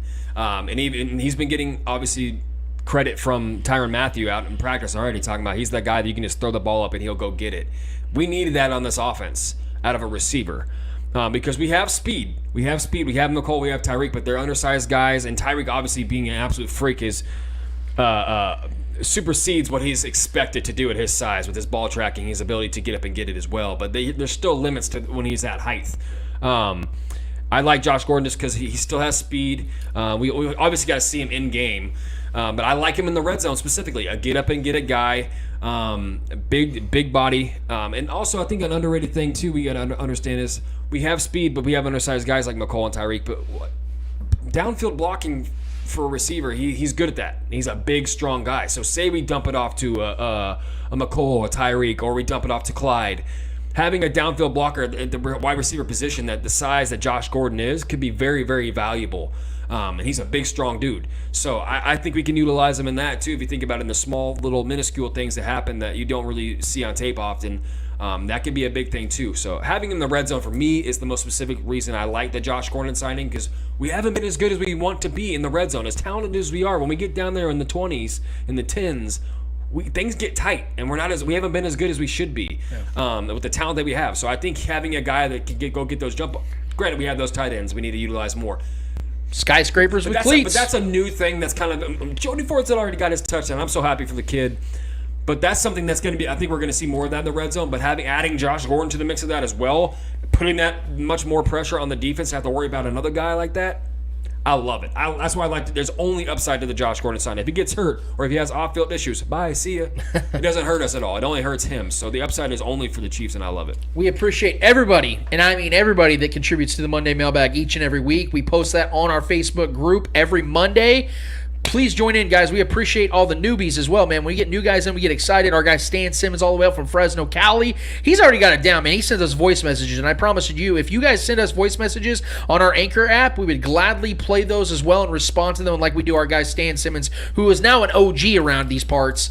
Our guy Shaggy Shane, our guys, Billy Hodge, all them dudes, man. Our guy Stan Simmons is definitely in that group as well, and we appreciate his contributions. We need to give you guys our preview to this Chiefs and Eagles game before we get to our L's and wrap this show up.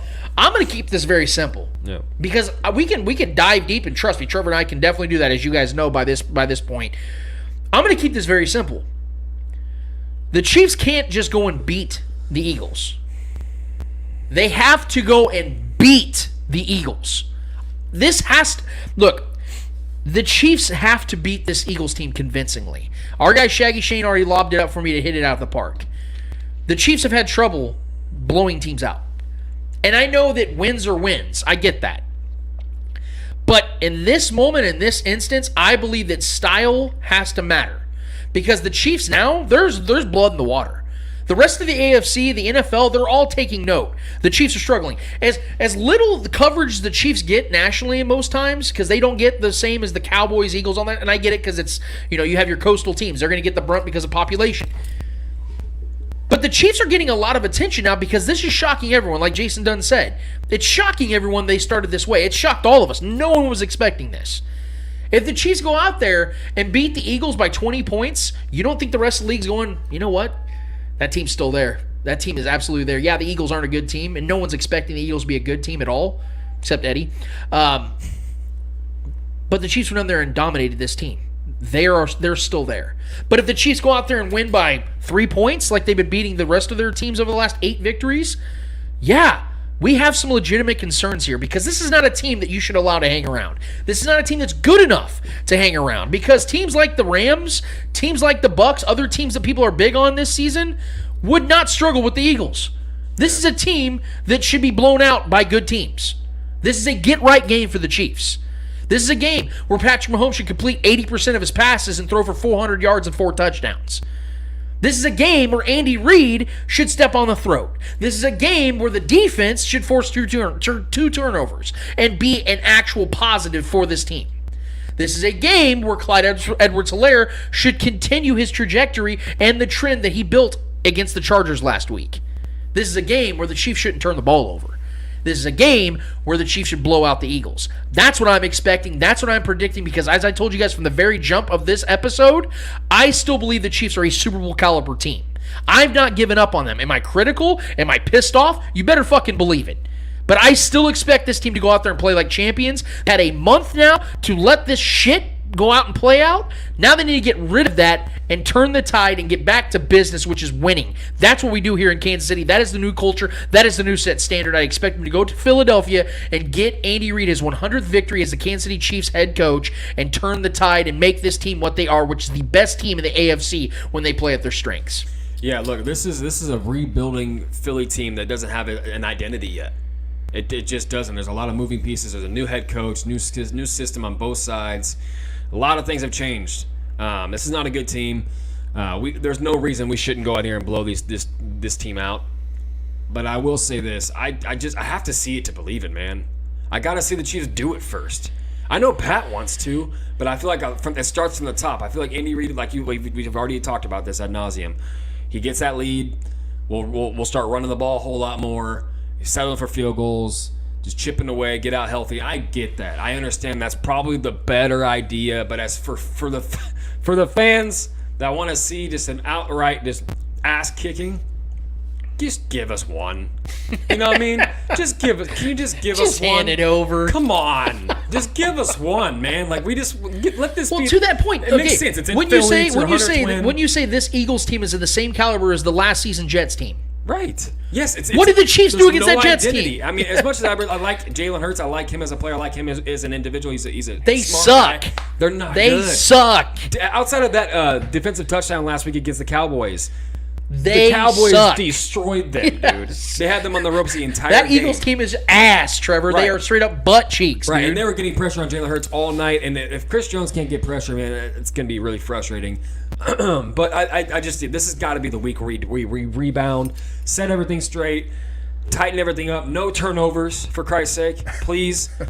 Just go out there and just completely just de-pants this team. That's what I want to see. I want to see us go out there and embarrass this team from first quarter to the last few seconds of this game. I want to see it. And furthermore, this is also a get-right game because guess what's coming up next week? Yeah. A primetime game against the Bills, Yeah. who are rolling right now. So the Chiefs need to use this game, and they can't overlook this team either. They need to use this game as, hey, this is how we get right, and then we go and face the Bills at home feeling good about ourselves. Yeah, we need to put as much on film this week and give the Bills more to think about than just our vanilla offense. Yeah, Chiefs go in there and win 38-13, and the Bills are going, fuck, this team's back, the element man. of surprise. They're not facing the want team that was 1-2. Forget the element of surprise. I want the Bills to overthink everything and see all this shit that we put on tape. I want us to unleash some of the 4 tight end sets. Get Clyde involved in the passing game. Open up some new things. for the Bills to think about. So What did Mike Tyson do? I know this is a boxing analogy, but it's true. Yeah. When it comes to opposition, Mike Tyson beat most of his opponents before the bell even rung. Why? He went in there with very little music to no music, had a fucking cloth over. He cut open a hole, walked in there like this, ready to fight. No hype up, anything, nothing. He's dead staring you in the eye. He already defeated his opponent. The Chiefs need to go in there, beat the Christ out of the Eagles, and then the Bills get to watch that film all week, going, God damn it, this is the same team that beat us 38-24 in the AFC Championship and beat us by 9 points in our house several weeks before that. The Chiefs are still in the Bills' head. They struggle against the Eagles. You don't think the Bills are going to come into Arrowhead feeling good about themselves, as opposed to the Chiefs win by double digits, 20 points, and then go home against the Bills, and the house is going to be raucous, dude, feeling good about everybody. Everybody's feeling good. Chiefs are 500 again. They have the opportunity to go to above 500 against a Bills team that a lot of people are sprinkling the praise on after back-to-back huge victories. This is a big week, man. This is just as big of a week. I think, honestly, even though this matchup isn't a good matchup, this might be the biggest week of the season to date for the Chiefs. I mean, this is where we got to make the turn. Yeah, you don't want to be 1-3 fork in facing the Bills. You don't want to be 1-3 facing the Bills, but no. not just the win-loss column. It's how you're winning. Right. You have to go on there and defeat Convince. this team convincingly. Yeah, just like I said, just give us one. Go out there and just destroy somebody, please. And it makes sense that they would be Philly. It would make sense that this is the 100th win for him and with the Chiefs. Like, it just, all these things add up. The stars are aligning right now for us just to go, like I said, just completely declothe, depants this team, expose them for what they are. They're going to be 0-4. I 100% expect the Chiefs to win. And quite frankly, my blood pressure needs it. Because these games, these last 3 weeks, man, have been... Yeah, I can't take another week of that. I want to enjoy my food on a Sunday. Yeah, I want to enjoy my food. It was my cheat day. I'm like, oh, dude, we get pizza, we get wings, and I didn't want to eat for the first half, Right, man. Yeah. So I definitely expect to win, but I mean, the degree of win is going to be up in the air. I got to see it to believe it, but please, Andy, just go out there and just unleash hell, please. we'll give you our score predictions on Sunday, as we always do before the games kick off. We'll give you our full slate of predictions and picks for every game this week. Eddie is currently leading the season tally. He's got 33 wins. Trevor and I got 31. We're doing fine. We're 31-17, but I did pick the Jags to win. You did pick the Jags. That was, well, at first it looked like it was looking pretty good for the promising. first half, yeah. But speaking of L's, we got to hand out a few. Trevor, what's the last order of business we have? What's it called again? Hold this L. Each and every week, we like to finish up each and every episode with a series of L's. Our guy Eddie Ortiz is not here this week, so you'll get at least 2 L's. We like to hand them out each and every week in the world of sports, whether they're friendly or not friendly. We promise you, who is ever holding the L this week, those motherfuckers deserve it. Trevor Twidwell, who's holding the L for you this week, and how depressing is it? Look, man, I'm just going to keep in the same vein as the show's been the entire time we've been here today. A whole lot of overreacting. Granted, a lot of it's warranted, but listening this week in my car at work, listening to a lot of podcasts, local podcasts, specifically local radio, a lot of fans calling in, and I'm just gonna say it, man. I've heard numerous different people calling in. Granted, maybe they were sober, maybe they weren't. I don't really care. I've been hearing that we have a quarterback issue, that Pat's the problem. Look, I don't know how we've gone from a fan base that was just always continuously waiting for the other shoe to drop to now we have this unrealistic expectation on Patrick Mahomes to be this absolute cyborg out there on the field and never make mistakes. It's so ridiculous how we've come. It's like we've come from being a peasant to now we're the king's right hand or something. It's so. It's overblown. It's yeah, man, and I get it. Even Clay Windler, our guy, he's even said it. These fan bases has become spoiled, and it makes sense to a degree. Granted, there is a sect that has that mentality, and it's absolutely embarrassing that I've had to sit and listen to certain podcasts or certain people calling into the radio station talking like that. And I'm as a local myself, as a native of Kansas City. It's absolutely embarrassing to see what Pat's done for this city, for this franchise, what Andy Reid's done for this city and this franchise, where we're at right now, with the expectations that we have and hold right now, for people to immediately, after a 2-week span, are ready just to cave it all in, burn it all down, and say we have a quarterback issue, say that the quarterback's to blame for our losses, and not wanting to look at the bigger picture, not wanting to have some kind of optimism. Using the grand scale of things and using the sample size, already being Super Bowl champions within the last couple of seasons, not wanting to look at that and say that we have a whole lot to look forward to as the season goes on. Yet we want to talk about there's an issue and we need to make a change at the quarterback's position, or that the quarterback is to blame. I'm just gonna hold these fans accountable for the terrible takes that I've been hearing all week. So for that, Kansas City Chiefs fans, I know it's not everybody, but for the fans that have been jumping the gun and freaking out and seeing the sky is falling, that Pat is to blame, and we're making early season judgments off a couple bad 2-week skid here. Y'all are gonna have to do me a big ass favor and hold this L. That's a good one, Trev, because to be honest with you, man, it was very difficult for me to not do that. I don't like doing fan-on-fan crime. I don't like to call out the great people of our city, but it's unacceptable. And actually, full disclosure, somebody that called into a local radio show that said that Patrick, we have a quarterback problem in Kansas City, is actually a courier of my day job. Oh wow. I'm in the medical field. For anybody that doesn't know, just full disclosure here, I'm giving you guys a little peek into the window of Lance. But this man. I know this guy, unfortunately, and he is notorious on all shows out here in Kansas City. I'm surprised he actually ain't trying to chime into our show because he knows about us. But yeah, he's let's just say his name's Fred, and he's a special treat. So I'm actually going to segue into the other side of it when it comes to the media side of it. On the national side, I always love calling out national media because there's a lot of people out there that are just pundits on purpose. A lot of layups. So Stephen A. got Max Kellerman off their show at First Take after, I think, 5 years together. And Stephen A. has been very boisterous and loud and proud about how this was the right decision and how the fans wanted that and how this was the right direction for First Take in their, I think, 15th year as a show.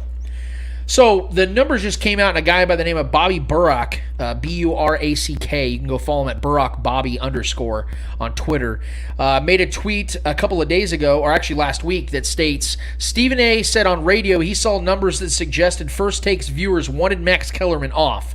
The early ratings say otherwise. This week, First Take is losing to Get Up, NFL Live, in addition to PTI and Around the Horn. Now, those are good staple shows, but it's the numbers that have got to be scary as fuck for guys like Stephen A. Smith, who are making an annual salary of $8 million, the highest paid sports pundit in the world. Right. So PTI grossed in 652Ks per episode, which is obvious. They've been around for 20 years, and everybody loves PTI for the most part when Wilbon doesn't get all crotchety in his old age. Around the Horn's still great. They pulled in around roughly 470,000. NFL Live 413. It's the time of year, so that makes sense. Get Up 408,000. It's an early show, so that is a little surprising. First Take in prime television, and right the breakfast, early morning, 9 to 12-ish time, had less than 400,000 viewers per episode. Less than 400,000, and before Max Kellerman, there was over 500,000. So they lost over 100,000 viewers per episode after they got rid of Max Kellerman. My guy Max. So look, man, it's very simple to me. Stephen A. Smith, he's been loud and boisterous. When you're loud and boisterous like that and you're taking L's like that, I can't help but bring attention to it. So my dude Stephen A. and First Take, do me a solid and hold this L. Max Kellerman. You're handing out L's for my guy Max Kellerman, who, by the way, is doing great work. I love what he's doing already, man. So, my God, dude, this was an honor to have our guy Jason Dunn. Man, I'm gonna sit here all week and go, man, Jason Dunn just hung out with us. Yeah. He just sent me a message too and said he's gonna be knocking on the door and we're getting barbecue. Go. So trust me, Trevor's paying for the barbecue, Jason. I hope you're ready for it. No, I promise. My word is my bond. Jason, we love you to death, man. Thank you for everything you did here in Kansas City as a chief, but now as a friend of the show, man. We really do appreciate you. We will have you back on during the season, man, dude. Yes, sure. Absolutely. But for all the mailbag people, we love you guys equally. You guys have been here. You're day ones, man. You're our people, man. We appreciate and we love you guys so much. Our guys Stan Simmons, Shaggy Shane, all you guys that are out there doing the great things for us. But for Eddie Ortiz, who decided to go to the Omaha Zoo instead of hang out with us, for Trevor Twidwell, for the great Clay Wendler, does everything for us in the back ends of this bad boy. He is the Wizard of Oz for us here at the Spoken Podcast. I am Lance Twidwell. Episode 136 is done. It's finished. It's finito. And until 137, we're sitting here talking about the Chiefs getting it right against the Eagles. We out of this bitch. Later.